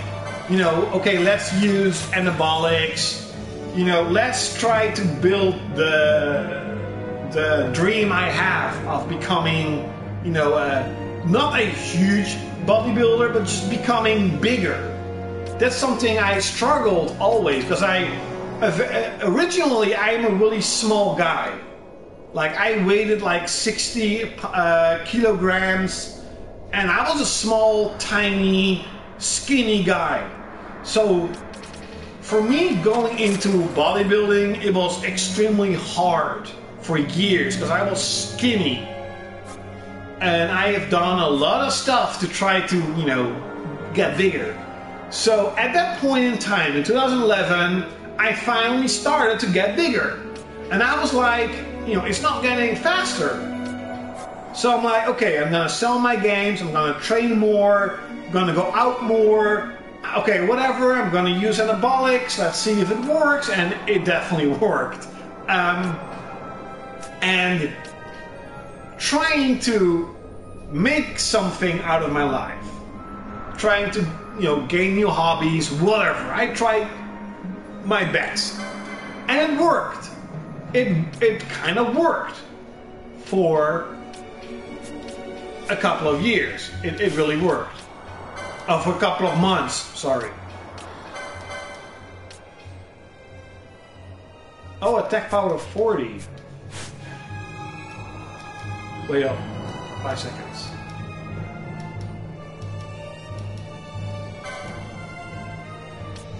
Oh, it's the same attack power of 40. So you can actually equip. That's fucking weird. Okay, so I did that, and I was happy for a while. I was like, you know, I saw my body growing really fast, because that's what happens. I'm like, okay, I look really good, this and that. But slowly, and eventually, I did felt that I missed something. I missed something in my life. You know, I was going out, I was training, was eating healthy, I was getting bigger, but I was still missing something. I was missing my games. I was missing gaming, you know. It has been a part of my life forever, so I missed it. And I started to, get a lot of regrets that I sold my collection. My treasured collection, my love, where I put in so much love and so much effort and especially so much money into it, and I sold it. A lot of it. I think if I never sold my collection and I would still get the stuff I got now, my collection would be like 2 times bigger. I sold a lot of stuff. But okay, whatever. So eventually I started to get into gaming again. And I was like, okay, this is cool. It's I was happy because I was training and I was training gaming. But slowly, I stopped going out. I was getting older and I was like, yeah, gaming, yeah, no, don't really care about it that much anymore. And I will definitely say that that was the most lonely 2 years of my life. Only gaming, I almost saw no one. All my friends, they kind of left because they were not real friends. They were just people I go out with, And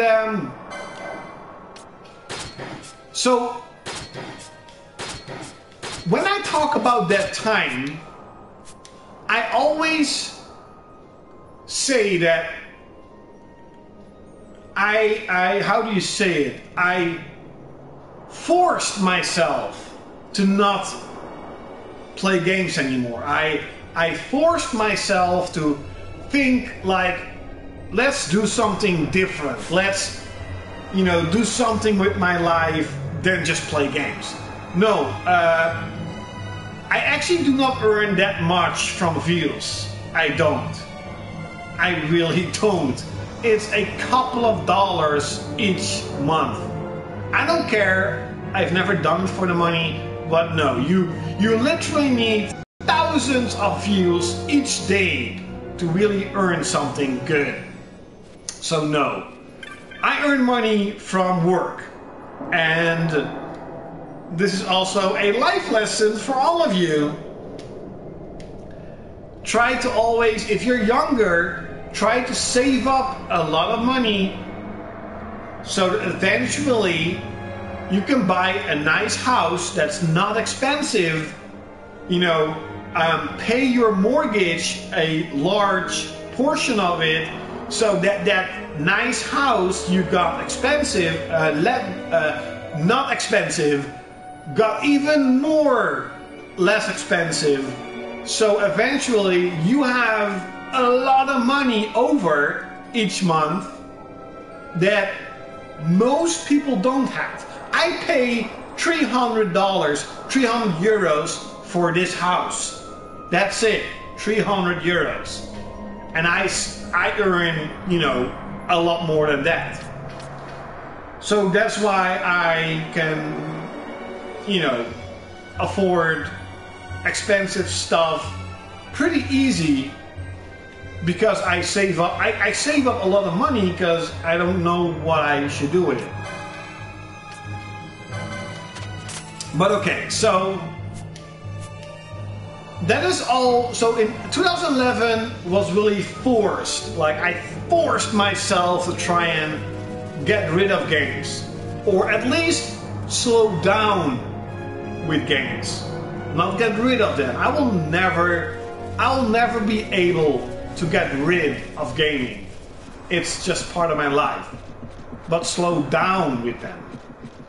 Now, you all know, or not know, whatever, Operation Zero Launch games, only 100 euros each month for gaming instead of 500-600 a month. Don't buy games at launch. Only a couple of games like Uncharted, God of War, try to get everything cheap. And that has been doing incredible. Since I started Operation Zero Launch Game, I have... Oh my god, it's so much better now that I actually play the games. Like... God. Oh, I haven't bought potions. I kinda... That's why... Because I talk so much. I did have VR, but I sold it. It was a good experience, but it's too much of a prototype. So, you know, I've been slowing down with buying games. I've still been playing a lot. And this couple of weeks, well, pretty much months, about 2 months, you know, it first happened with an abrupt feeling like from one day to another, let's get a car. Now, the whole topic of a car is, I always said, I don't need a car. You know, I go to my work for free because my boss pays the public transport. So why would I need a car? All the games I buy, I pre-order them and order them from online sites. If I want to go to the city, there's a metro and in 5 minutes I'm at the big city. Why would I need a car? And I've been saying that for many years. I also thought I was not good enough to drive a car, that I would, you know, will not be able to drive. I have a small attention span and whatever. So all of these things I said to myself, really stupid of course, but that's what I did, lead me to not wanting a car, not giving a shit about cars. So you understand how surprised I am when, was it 2 months ago, all of a sudden I had like, I'm going to get a car. And not only did I think that, a month later I knew all the driving rules of the road. I knew the rules of the road. I'm like, holy fuck, that is weird. A month ago I knew almost nothing, now I know all of them. It's fucking weird. It's the first time ever I studied hard. Fucking hard. Everywhere I go, I had my stupid driving book reading. And I didn't even care about it. I'm like, yeah, it's good. How do you get the courier stuff?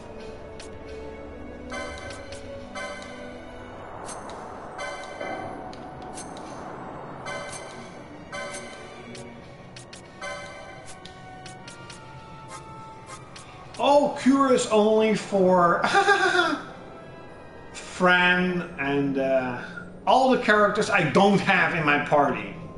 Yay! Okay, well Balthier is my healer, because he drops potions. But you have to buy them and they're really expensive, as we all know. So, okay, so that's the first. And yes, I'm sweating, it's fucking hot here. It's fucking hot. So that's the first shock I had. Like, everyone around me was like, what? You're going for your car?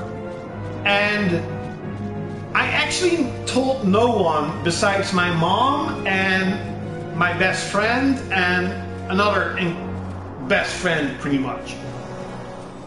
You know, they're the ones who really helped me out, and no one else knew about it.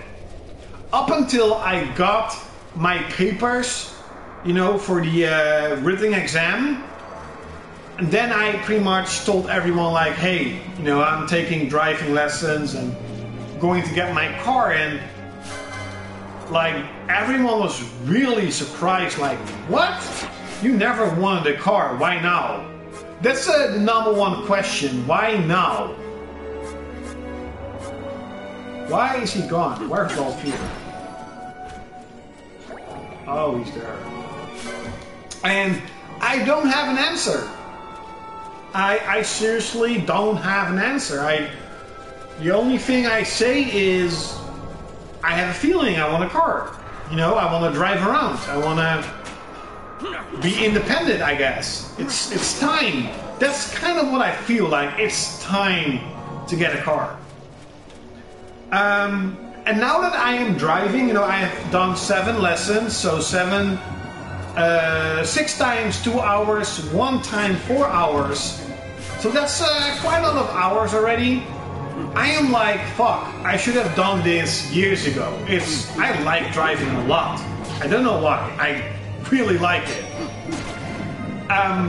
So that's the first weird feeling I had. Like, okay, this is weird. And the second came, and you have seen this in many of my streams. I get bored of games really fast. It doesn't matter if they're new, if they're good, if they're old.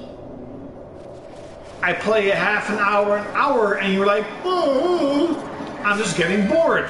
The feeling of playing games is almost non-existing these couple of days. Like, I'm now playing for 2 hours, and then it's like, oh, whoa, okay, that's weird. You know, that's the second one. Like, okay, why am I not liking playing games anymore for a long period of time? Don't get me wrong, I'm still playing, but not for hours and hours and hours. Yes, I know I'm gonna do stuff with my car. I already have stuff planned out what I'm gonna do. Definitely. So that's the second one. I'm like, okay, you know, it's not forced. I'm not forcing myself not to play games. It's just automatically happened. I don't know. Now, working. So I don't have a incredible good job. You know, I don't have papers or whatever. I'm not a manager. I'm not a game designer. I'm not selling cars. I'm not a captain. I'm just a fork truck driver. Okay, fork truck driver. Just a idiot that somehow pays quite well. So I work from 5 to 8, and I enjoy it. It's not a bad company. They're not bad colleagues. I like it. I feel at home there. I feel I can be myself. I can be myself. And the third feeling of being like, this is weird, is working more hours. Now, the beginning of the year, my boss, employer, you know, we had so much work, we were undermanned, and he was like, yeah, you can work every day, over. And we've done that for a month or two. Every Monday, every Wednesday, you know, 4 hours more work. And it pays actually really good. So why wouldn't you do that? And it was nice, you know, especially the money, because I bought like the PS4 Pro, I bought some really expensive English Asia releases like Dead or Alive, Idolmaster, well, just Japanese. What was another game? I bought a whole bunch of Wonder Boy and Ys, Origin, and Loco Roco. I bought all these games with the money I worked over. But eventually I was like, okay, it's time to get back to game, because at that time I was playing Tales of, Neo, you know, all the good games. Yakuza. And now it's really weird, because now I'm like, so last week on a Thursday, my employer was like, okay, you know, we have some work, you don't have to do it, but we would be happy if you would stay and do it. And I don't know how to describe it, but it's just on a fork truck going back and forth with a large bag, we call the big bag. And that's it. Like, no hard labor, no brain thinking, just driving back and forth with my phone, you know, talking to friends, back and forth, really slow, really easy, for 4 hours. So I'm like, okay. And I was like, did I just say okay? I'm like, okay. I actually liked it. I'm like, it's really weird, because I am against, we have someone in our friend group, she is, how do you say it, like a workaholic. She works every day, 7 days a week, as much as she can. And we are always like, do you even live? Do you even have a life? You know, you only work. Don't you ever do anything? You know, every time we want to go out, we want to do stuff, she's always like, I'm working. And I'm always like, why the fuck do you do that? Sure, I mean, she earns pretty good. She has like 3 jobs. But why the fuck would you do it? Why would you waste your life working? Even though you could say the same, why would you waste your life playing games? She likes to work. Okay, whatever. And it reminds me of her. I'm like, at the moment, I don't care if I would work longer. Like Monday, I worked an hour longer because I'm like, whatever. I was, you know, driving and, you know, going back and forth, and I liked it. And we had another container that came really late. So my employer, he got to me again. He was like, you know, this container, we really want to make it empty. You know, could you stay a little while? Because emptying a container, like half an hour, 45 minutes, whatever. And I'm like, okay, whatever. You know, I don't care. I was, you know, I was like, I could stay longer if you want. He's like, no, just 1 hour. We don't have anything else. Just an hour. So I'm like, okay. So I stayed for like 35 minutes. Wrote an hour because we have like a small paper. You put in your overwork and you get that overwork paid next week.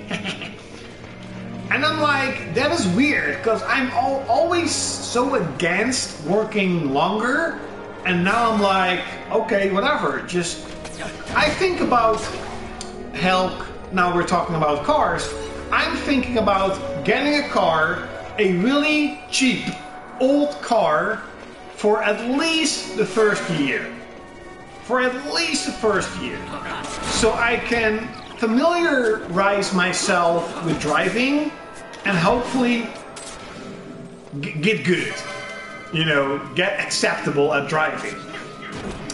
Because you won't get good with your driving lessons. You just know how to drive, but you're not good at it. If you've been driving like a year or two, you're pretty, you know, you're okay, whatever. So my plan is, you know, to in a year from now or 2 years from now, get a really nice car.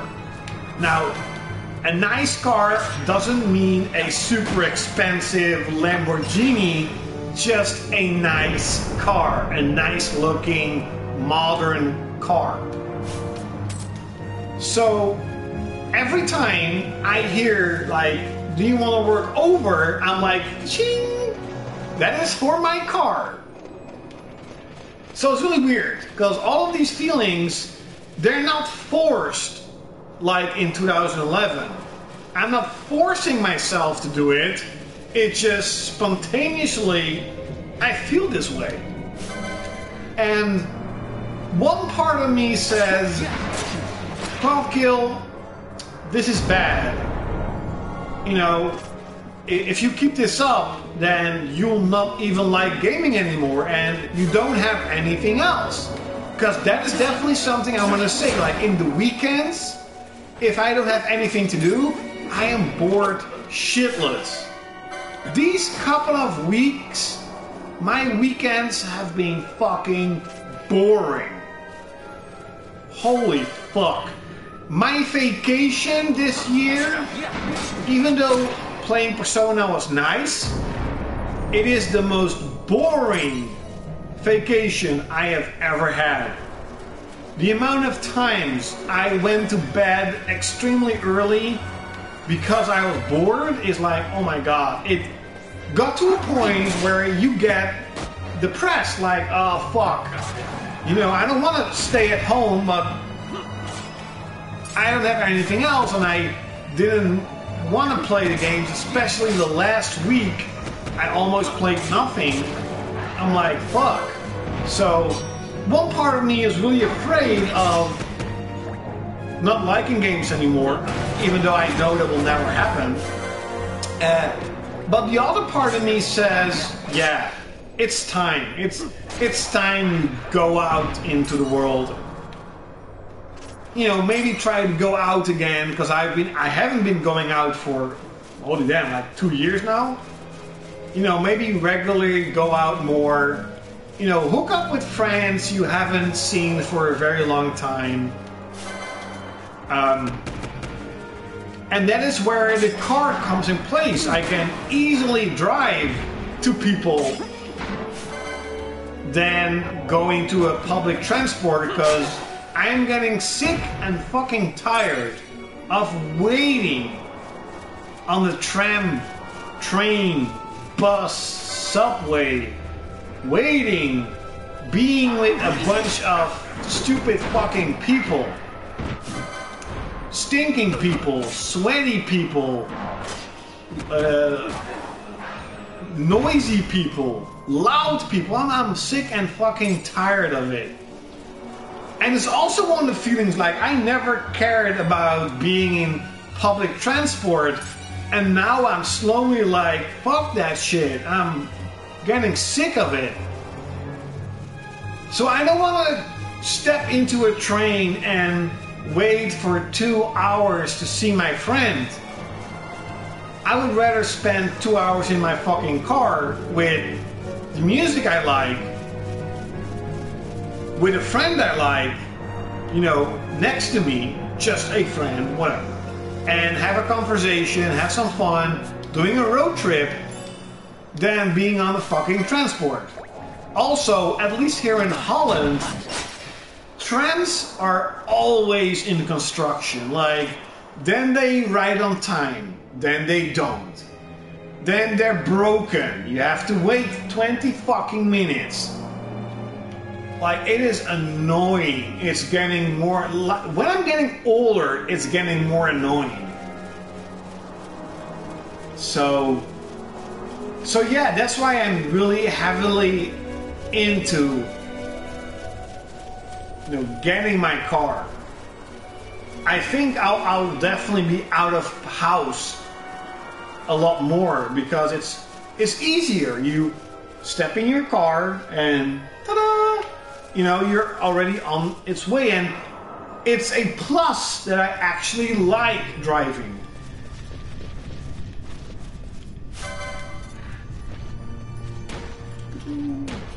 So, this extremely long point that I want to make is that I'm feeling I am actually changing, like my mood is changing a lot. It's not forced anymore. And I have no idea what type of, you know, what's gonna happen, if it's good or bad.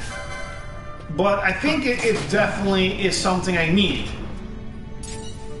Because the whole question that I asked before, you know, when I'm 70, do I want to look back and only have gaming to look back on and a couple of friends?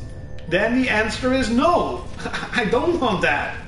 I don't want to be 70 and think to myself, fuck, all the things I wanted to do, I never did because I was playing games all day long.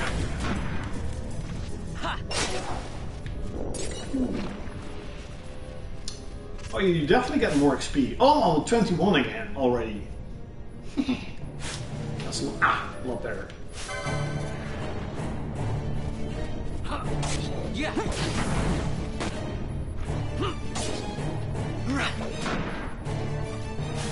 I'm blind. I'm blind!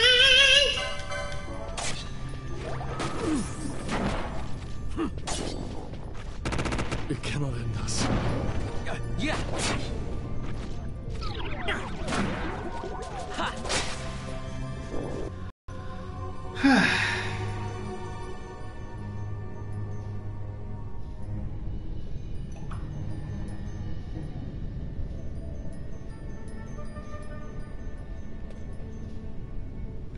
Oh, there's a new level for Crash Bandicoot. That's cool.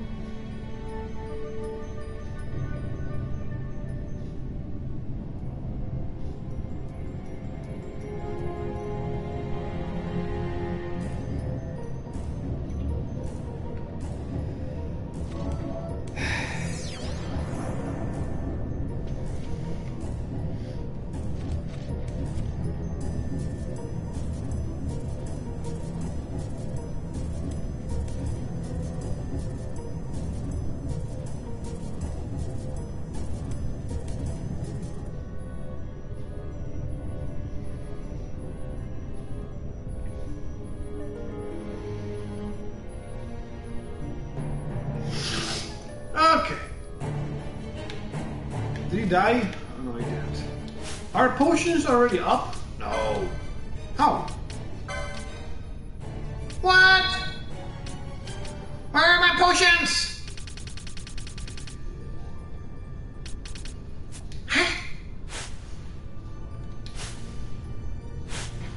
Have I been grinding for such a long time that I actually already put up all my potions? Didn't I buy like 40 of them? That's why I can't buy nice equipment, because I've been pouring all my stuff in potions. Where's the fucking cure? Who's the cure? What's this? Oh, Ash is like a... She only had like 400... What? She has 400 HP! Really?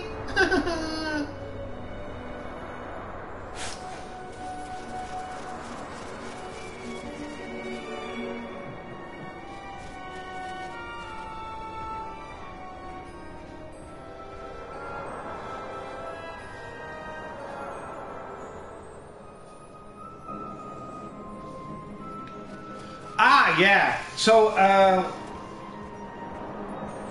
two of my best friends, whatever, one of them also has a working car, and one of them is a car seller. She sells cars, whatever. So that means she pretty much always has company cars, and she always says how inexpensive it is because her company pays her fuel. So I'm like, okay, that's convenient. I want that too. But my company doesn't do that, or the company I work with doesn't do that. But yeah, I have been budgeting my upcoming car to 150 a month. Yeah. Now, of course, I'm not gonna drive that much. It all depends on how much fuel money do I get from my company that I work with, or else I'll just be using the public transport because that is free. You know, going to my work is free at the moment, so why would I spend money on it if it's free now? The only thing that I get is time. I spend an hour, you know, going from my work to my house, and I'll spend about 15 to 20 minutes in the car. So the only advantage I get is time. Now I have enough time since I don't have anything else to do. So time is not that important. So the only times I'll be really using my car is when I am going to do something and in the weekends. So I don't expect I'll be using that much money, but it'll definitely be, you know, quite a lot.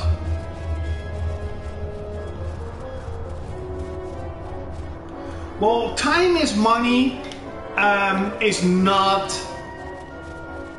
how do you say that? If you don't have a multi-million company, it's bullshit. Like, I'm not wasting, that I'm wasting my time with games is not wasting money. It doesn't cost money at all. If you're a workaholic, or if your goal in life is earn as much money as possible, then yes, your entire life costs money. And I pity you, because why the fuck would you live to earn money that you're not spending because you don't have the time to spend? That's fucking stupid. I don't see that logic. I never saw that logic, by the way. So no, for me, time is not money.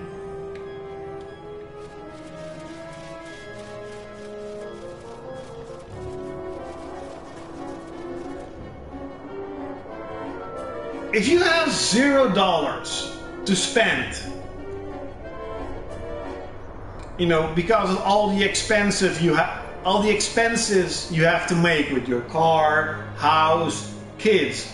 If you have $0, you can still have an incredible time, because not everything in life has to cost money. Let me see.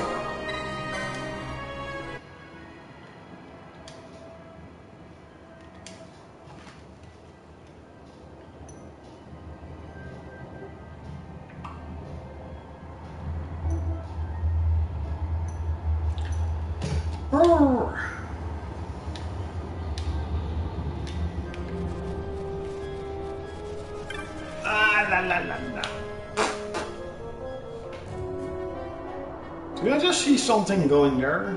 That's weird.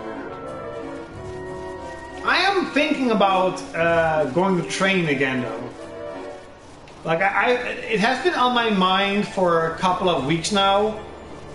Like, you know, should I go back into training? Do I want it? Because my philosophy, especially in sports, in bodybuilding, is you do it or you don't do it. There isn't a thing in between. There's not like, oh, I'm gonna train for 2 times a day or 2 times a week, but you know, I'll still be eating bad stuff once in a while. I'm still gonna eat the same stuff I'm eating now. I'm still gonna drink my cola. I'm still gonna eat my candy. I'll just, do a training a little bit. No, I am like, I do it or I don't. I'll be a fat fuck like now, or I'll be a fucking ripped beast as I was last year. And I've done that in like 6 months. That was fucking cool though. Like, I was pretty fat last year, and all of a sudden I said, guys, I'm gonna train again. And in 6 months, I'll be ripped. Now, ripped doesn't especially mean like this, like ugh, but you know, I'm gonna lose a huge amount of weight, I'm gonna build muscle, and you're gonna see it. And check out my streams from last year. I always do like, oh, look how big they are. They were pretty big. Come on, they were big. And I've done that in 6 months, and a lot of people I know were like, you can't do that, that's too fast. But I did, because I know how to do it. And I went from eating pizza and bad stuff to eating rice and chicken, vegetables,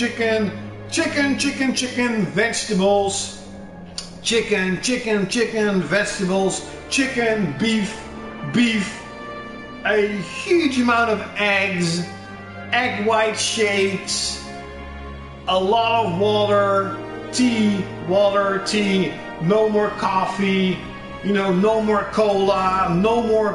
I haven't eaten a candy, pizza, chocolate, cola in 6 whole months. And you saw how I progressed extremely fast. So fast that more of my friends were like, I want to train with you. How the fuck do you do this?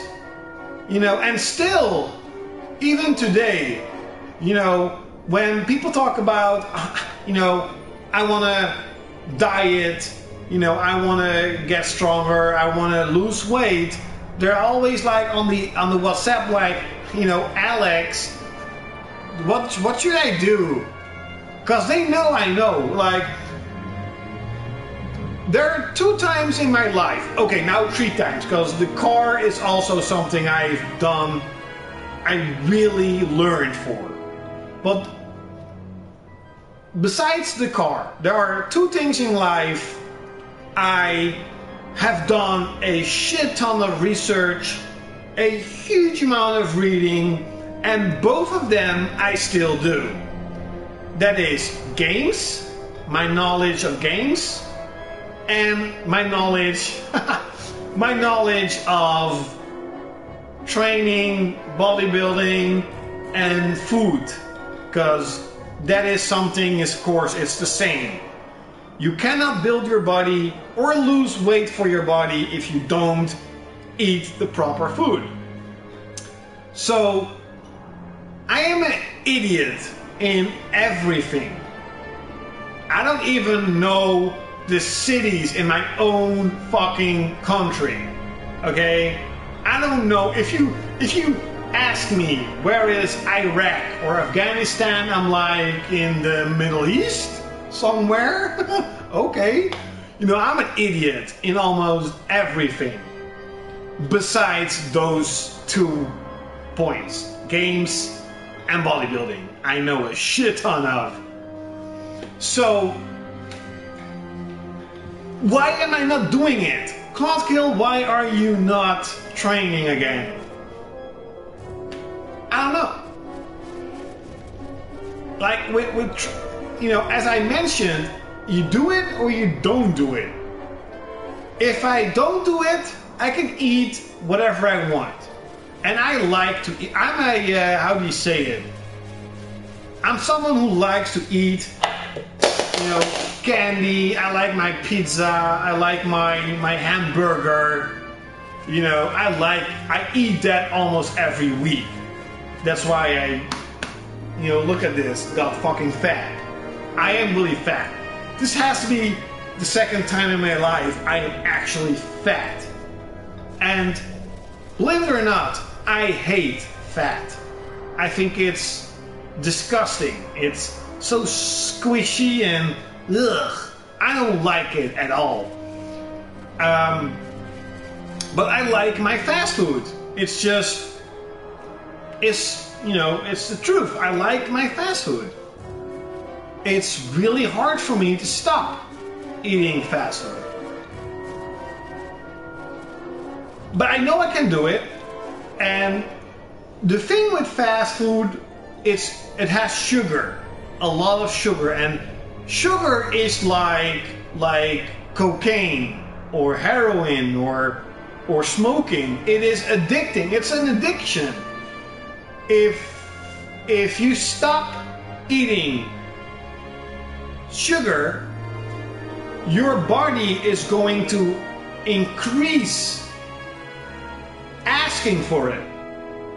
And it's not like drugs. You're not going to be sick or like doing like that when you're in rehab, but you are going to extremely want to eat sugar even more.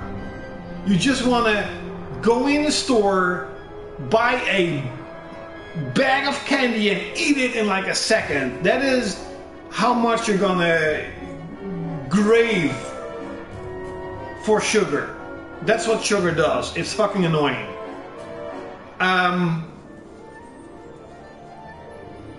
When you're past that, it's really weird, and it's a truth, trust me. You don't want it, you don't need it, and you don't want it. You are going to forget how candy and pizza tastes. It's a truth. Trust me, you're gonna forget it. And that means you can focus on eating healthy. You're gonna eat chicken because all of a sudden chicken tastes super good. And beef is like, oh my god, I'm gonna eat beef. It's gonna cost me €7, but it's so delicious. And because your body is not asking for sugar the entire time, it forgot what it is. It's really weird to describe that. 4 years ago got ripped, but nowadays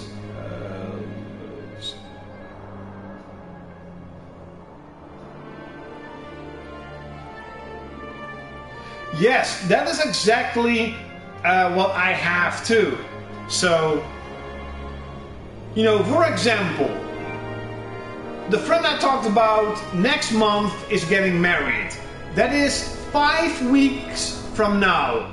In these 5 weeks, trust me on it, if I want to do it, I can be not skinny, but my fat belly is gonna go away in 5 weeks. Trust me, I can do that. I can, you know, get rid of this fat in 5 weeks. I'll be just a normal guy, just, you know, being slim, whatever. So I'm like, I don't wanna be the guy who everyone looks at and like, oh my god, that guy is fat. I don't want my friend to look at me and think, Jesus, you got fat. You know, I remember you always being really biffed and buffed, and I was always extremely proud at being bigger. Now, I was teased a lot at school. I was always a small, tiny, skinny guy, got teased a lot, and like years later, I was like this big guy. Now, don't get me wrong, I never bullied anyone, you know, after that. I'm not someone who gets aggressive because I look big, whatever. But I was really proud. I'm like, yes, you know. Of course, when you go out a lot, you get into fights sometimes, and you definitely saw some people having a second thought, like you just look at them and you know they're thinking like, do I really want to get into a fight with this guy? And it always made me feel, I don't know, really weird. Kind of, you know, really, I don't know, like not in power, but just good. Like, okay, you know, don't mess with me. Even though I'm like a giant pussy. I don't like to go into fights. I don't like to fight. I am not good at fighting. The only thing I know is that I was pretty strong. because I could lift a lot of weight. That's pretty much it. I always had I still have big arms pretty much for not training. So that's it. That is basically it. So I was always super proud at being the guy who trains a lot. Especially last year when, you know, I got really into training again. I got super big. Last year, I never looked as good as last year. And it's just incredible to see there who never saw me back in the days I trained for years, saw me grow bigger, and they were like, whoa, shit, you know, you look really good. Like, oh my God, how do you do that? Like, holy damn. You know, it felt incredible good, really, really good. And that motivates me to train even more. I don't know why. Well, I do know why. The good games came out last year and I stopped training. It's a fact. You know, I'm not gonna point my finger and say it's always those games. It's just the truth. The good games came out and I stopped training. But I always, every single week, I always think about shit. I shouldn't have stopped. I should have kept going. I would have been really good looking physically right now if I did not stop training. I would have been really big, really ripped right now. I would have an awesome summer.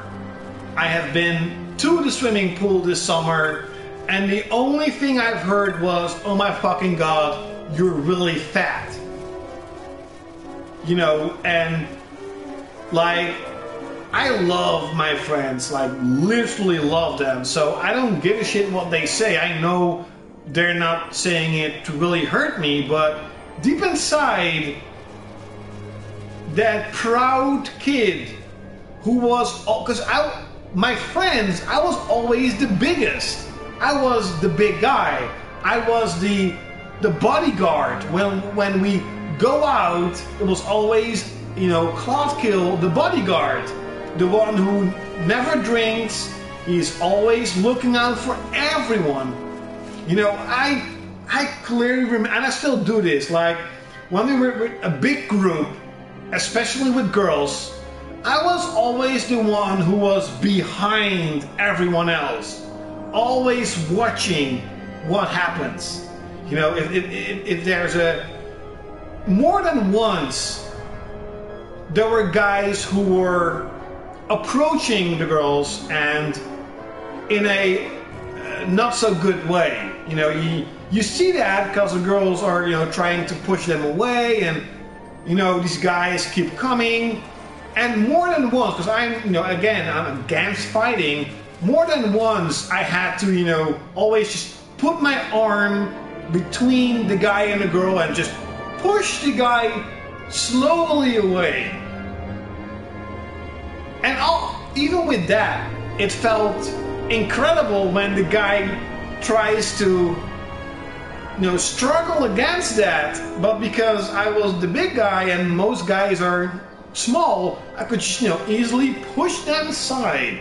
I never did that aggressively, like, you know, get out. I always just slowly make them know, like, you know, don't touch the girls. You know, I always call them my girls. Don't touch my girls. You know, and when I think about it, I've never got into a fight because of that. Sometimes the guys did try it again, I'll just push them away again. I think I did push one pretty hard because he was, you know, keep doing it, and I got pissed. But I never really got into fight because I was, you know, slowly pushing these guys away. But I was always known as Arnold, the bodyguard. You know, I wasn't big, but I was the biggest guy from the group. So of course, if you go to a swimming pool with new friends and they only say you're fat, that proud bodyguard was like, shit, what the fuck am I doing? You know, why am I destroying my body? Why am I not training again? I like it. And don't get me wrong, I really like training. And I'm pretty good at it. You know, if I would train now, I would still know everything that I should know. You know, I'm not an expert. I'm not a professional trainer, but I could be a professional trainer. So, and the stupidest thing about this story is the friend I went training with last year, almost every month he messaged me and says, Alex, let's train again. You know, let's train again. Let's go. I want to train, but you know, I can't do it alone. You know, I was always the one who knew everything, so he kind of needs me to train. So it definitely makes me, you know, especially these couple of weeks, I've been really thinking like, because I have, you know, less urge to play games, I'm like, yeah, maybe I should train again. But the whole part of the sugar rehab is the most annoying one, because that's just, it's incredible hard.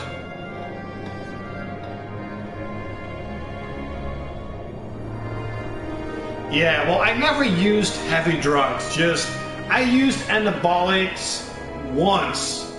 So that is, I think 6 weeks having 6 injections and pills. That's it. I never done it ever again, and I will never do it ever again. Like, it's something like I've done it once and that's it.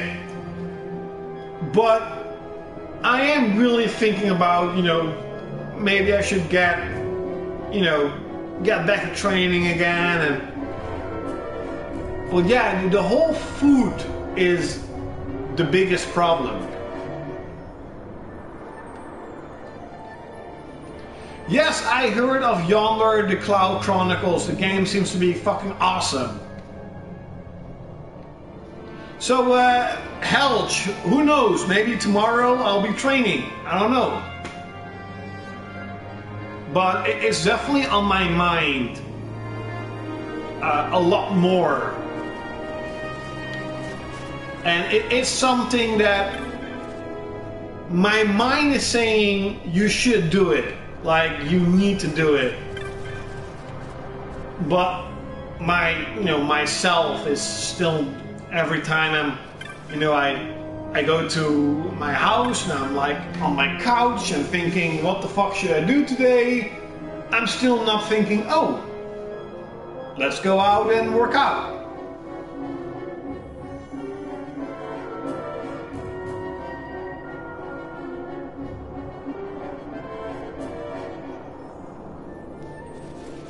Oh, that is cool that you have base building. I didn't know that.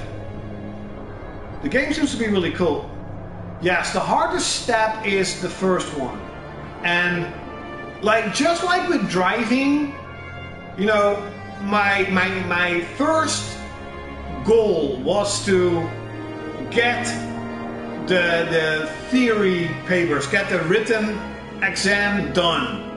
That is the hardest part, actually learning all the rules and doing the exam. And that's always that I was like, if I don't exceed in that, then I'm fucked. So I did that, and driving now is really relaxed, because I know I already have my paper. I only need to pass the driving exam and I'm done. And that's the same thing with training. I can go out and work out now, knowing that tomorrow I'll be eating garbage. So if I decide to like, let's get back to training, I first have to make sure I buy proper food. If someone is giving me a candy, I say no, and that is the hardest part.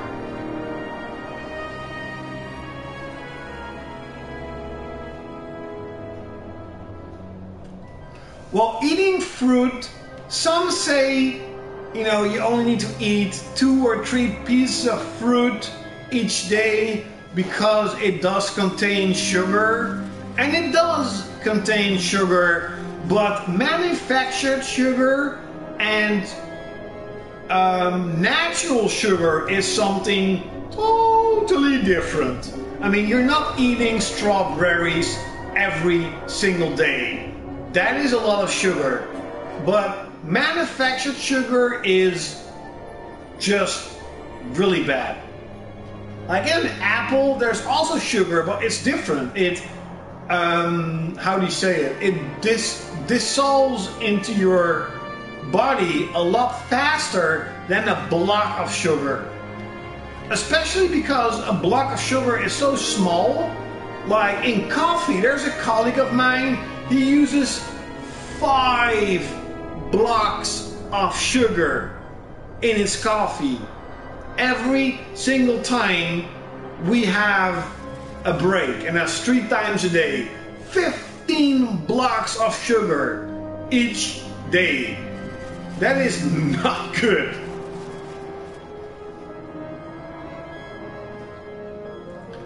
Well, that is the whole problem that I have. If I cheat one day, I'll be cheating another day and another day and another day. So that's why I always say is that I do it or I don't do it. I'll be fucking dedicated or I don't be dedicated at all and I just don't do it. And that's why it's, for me, really hard to snap it and say, I'm gonna train, because it means that tomorrow, buying my groceries, I'll only be buying healthy stuff. And my body will be asking for a big amount of sugar that I am not going to give it. And that is really hard. That's the hardest. Like, you have a lot of memes of bodybuilding, and the biggest meme of them all is you have a picture of weights, of a gym, and you have a picture of food. And then it says, the hardest part of training is not, you know, going to the gym, it is eating the good food. That is prepping your food, making sure you eat the right stuff. If you keep on eating pizza and you work out 5 times a week, you will not see anything. Nothing at all. Because your body is not giving. If you build a house of bricks, but you don't use the mortar, the house will still collapse. It doesn't matter how incredible strong the bricks are, how beautiful the bricks are, or how expensive the bricks are. If it's not glued together with mortar, it still crumbles down. And that is exactly how it is with eating and training. If you want to build your body, if you want to lose weight, the only thing you have to do is a lot of cardio, and you'll see that. Yes, some people can indeed eat everything they want and still be ripped. But I am not someone. I'm not that guy. I'll be fat. Also, like, being ripped and being big is 2 different things. You have skinny guys with 6 packs being ripped. And you have people like Arnold Schwarzenegger who are like fucking huge and have 6 packs. And those are being ripped. That's what I call ripped. a big guy, big arms, you know, big, and then you're, you know, not fat like me.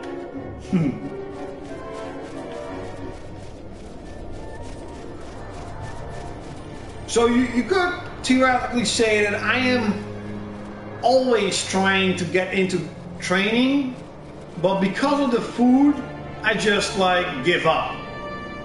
Because I'm like, oh, I've eaten the pizza again? Man, no use at training, no, you know, it's gonna be wasted. Genetics is also a big part. You know, like Arnold Schwarzenegger, his genetics were amazing, and that's why he looked so incredible. And of course, he worked extremely hard, he trained hard. But professional bodybuilding is different than something I do, you know, just getting a bit bigger. These guys measure, without a joke, they measure what they eat. They write down 2,000 calories each day.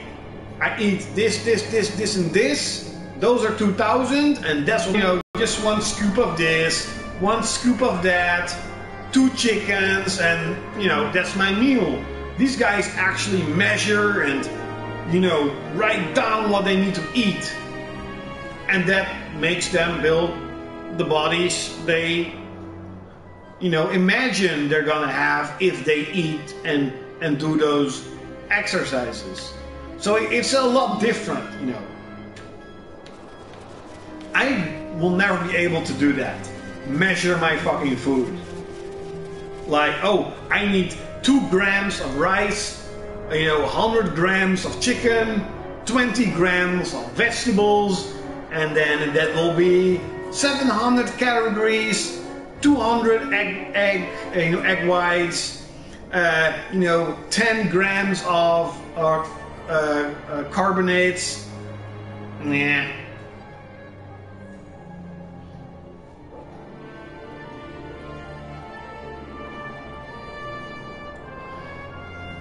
Yeah. You have these people too who just balance it out. They eat a lot of crap, but they also train, and that's good. But you know, especially if you're a guy and you want to get bigger, it will never help you get bigger. It will just help you get being in the right shape, I guess.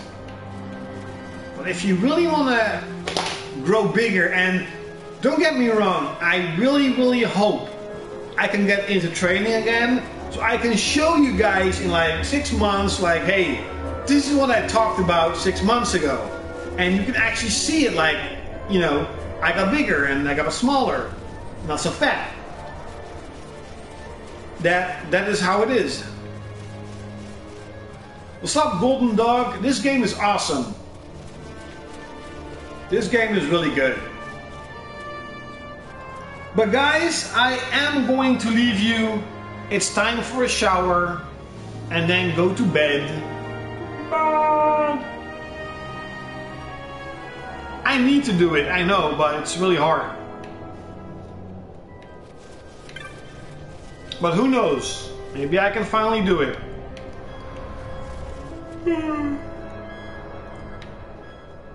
Also, the last thing I want to say about training is that I definitely feel more lifeless. Like, my condition is really bad. If I run for like 10 seconds, I am totally out of breath. And of course, eventually that will create a lot of problems, like health problems, you know, heart problems. Because my heart is pretty weak. My lungs are really weak. That's why I get out of breath so fast. That's why maybe I'm getting tired so soon. You think it's bullshit, but it is really the truth. What you eat is what you become. You trained MMA, that's fucking awesome. And ran. Yeah. So when I still trained, and it's something that if I make the first step into training, that would be what I would do now. Like after this, is I live 7 stories high in the building, and of course we have a long staircase. One of the best cardios after having, making love is you don't even need to run, just walk the stairs. Just walk up and down, up and down, up and down, up and down. And that's something I have done last year, and it worked incredible. I have never sweated ever in my life, but when I walked those stairs 7, 8 or 10 times up and down, I had sweat everywhere. It's the hardest cardio I've ever done, but I think because it's in my building, it's, in my personal space, and you have music on, time flew by fast. When, for example, doing cardio at a gym is hard because you're doing the same thing, you're standing at the same spot, that's always what I do with cardio. I do like the CrossFit stuff. So I was doing this, I'm like, you're trying to listen to the garbage music they always have in gyms, and you're like, you don't want to look at the timer, because when you're like, oh, it's just 10 seconds, even though it felt like half an hour, and then 15 minutes later, I'm like, oh no, I'm done. No, even though you lose fat after 10 minutes. So 5 minutes of fat burning is not that much. It's not good. It has to be at least like 20 to 30 minutes at least. So you're like, oh no, I'm so bored. No, whatever. But when I actually started to, walk the stairs up and down, not only did I like it, my heart was like do, because it's really hard to lift your weight up every step and go down and lift your weight up. You're moving back and forth. I'm listening to my own music, and every day I try to do it one more. Always say one more. I started out 4 times, 5, 6, 7. I think I stopped at like 12 times up and down, and that was a bit more than half an hour, and I thought that was pretty good. I thought that 12 times up and down, half an hour, that's good training. So and I think last year I felt extremely good because, as I said, you feel more alive and you feel good. Now I'm playing like this, but like you're automatically gonna sit like this. You're gonna do like this because that is how you're trained to do. Sitting like this is really bad for your shoulders, for your neck, for your back, but it is what almost everyone does. Everyone sits like this. But because all the exercises forces you to sit like this is how you should sit. Straight up, you're automatically going to be in this position, always. So, if you work out good, if you look out at your food, what you eat, and if you don't be an asshole and think you can lift 100 kilograms with such small arms only because it looks cool, and you're like doing this. I hate these guys that do like it's stupid. Arnold actually made a device where you have to put it on your body, and there's like clamps here, and you put like your arms like this. So you have to, here's a clamp, and the only thing you can do is this. You cannot do this, you cannot do this, only like this. And that is concentration curls. So you're concentrating on this part of your body. That's why it's concentrating curls. Now, do you do it like this? No, this is stupid, this is dumb. You don't do this. You, as slow as you can, like go up and then press it and like go down and like press it and go down, and you concentrate on that part and you feel it getting destroyed. Because when you train, you're tearing the muscle apart, and with food and enough sleep, it gets bigger and you get stronger, and you see it, you get bigger. So I hate these guys who are like 50 kilograms, like, oh look at me, I'm a beast. And I'm always like 20, slow, 20, and then we look at the mirror and I got way bigger arms than him. Like, that is the coolest thing ever. That is, at the gym, what I liked to do the most. If there's like a skinny or stupid douchebag doing the stupid thing with 100 kilograms, I always like to go, because everyone is, at least the gym where I went, there is like, it's a beautiful big building, beautiful. They have this huge wall of glass, of mirrors. So, and all the weights are in the mirrors, because a lot of casual people who train think that we look at the mirror to see to ourselves like, oh my god, look how strong I am, look how big I am. That's not the case. You're looking at the mirror because you have to look if you're doing the proper way of lifting. Because a lot of times, it's really weird, but one of your body parts is always stronger. This one is stronger as this one. This one is stronger as this one. This one's stronger as this one's. Almost no one is perfectly similar, the same.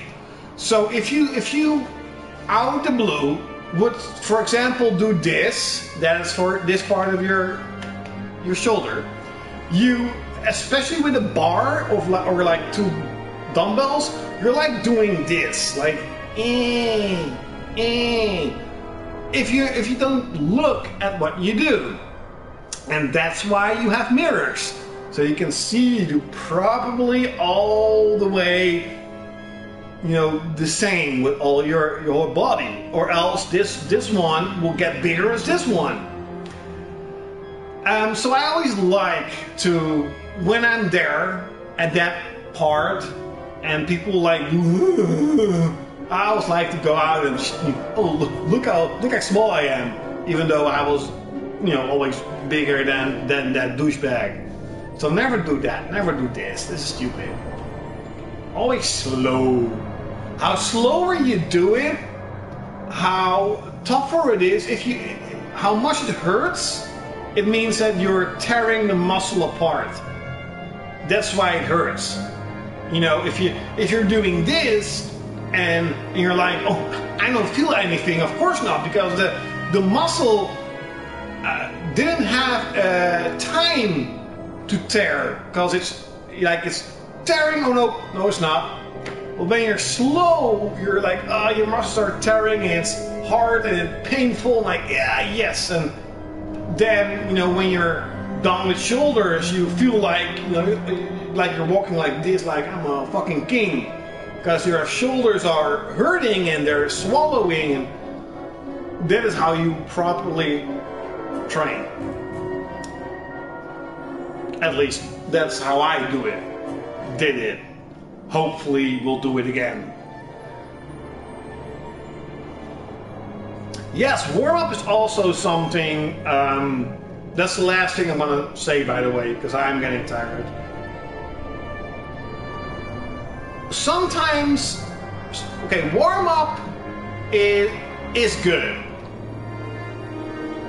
It will help you not get hurt, and it is something I think you should need to do.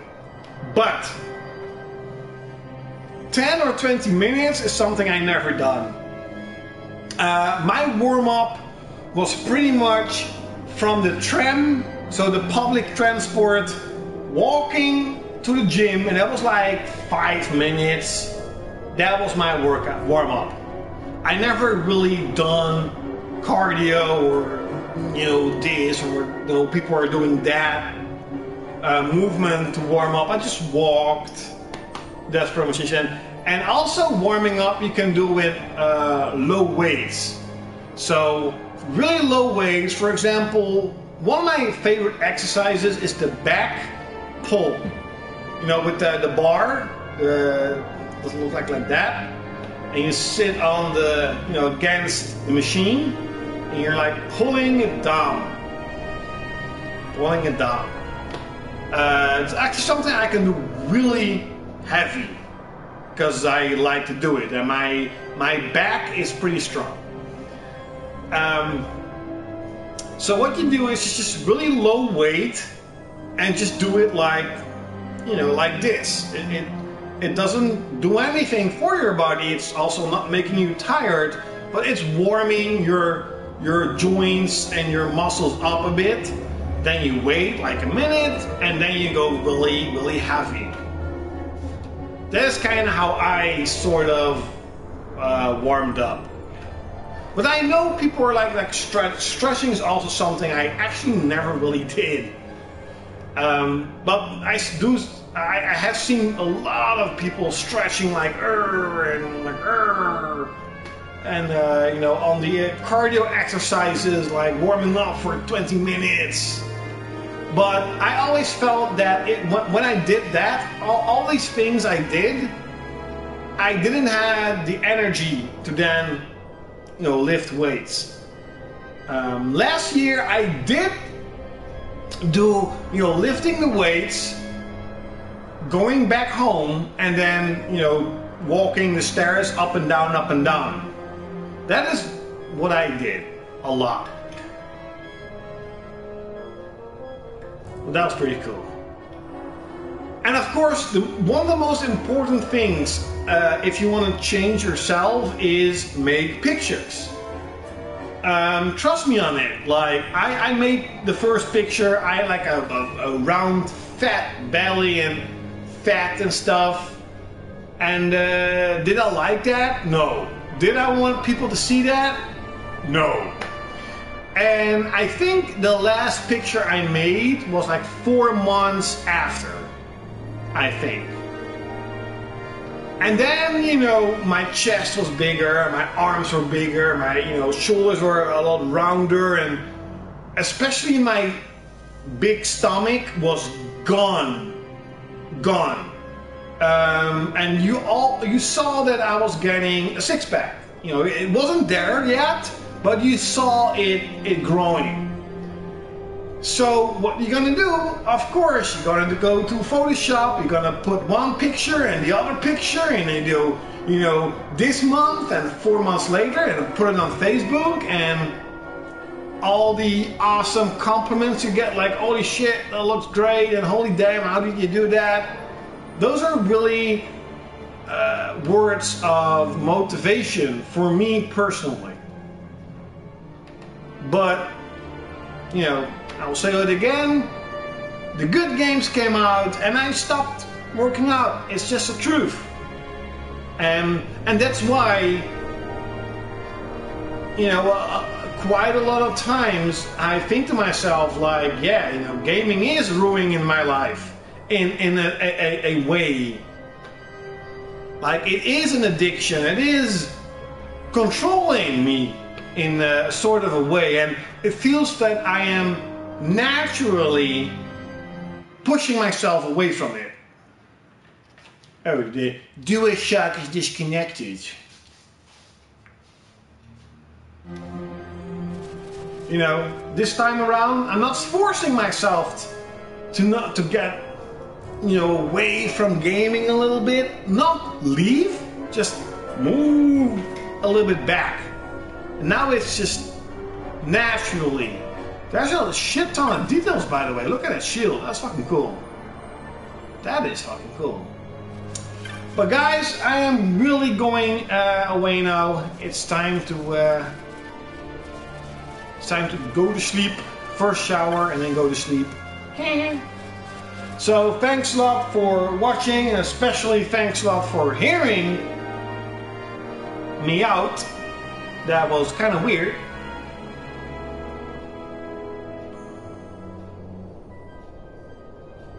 Yeah, if I bought an Xbox, I would have nothing to play, and I would be big and ripped right now. Yeah, you can still theoretically see it though. You can still see, like, you know, the neck spine getting up here, and you know, you see that I'm not like a small guy, but I'm fat.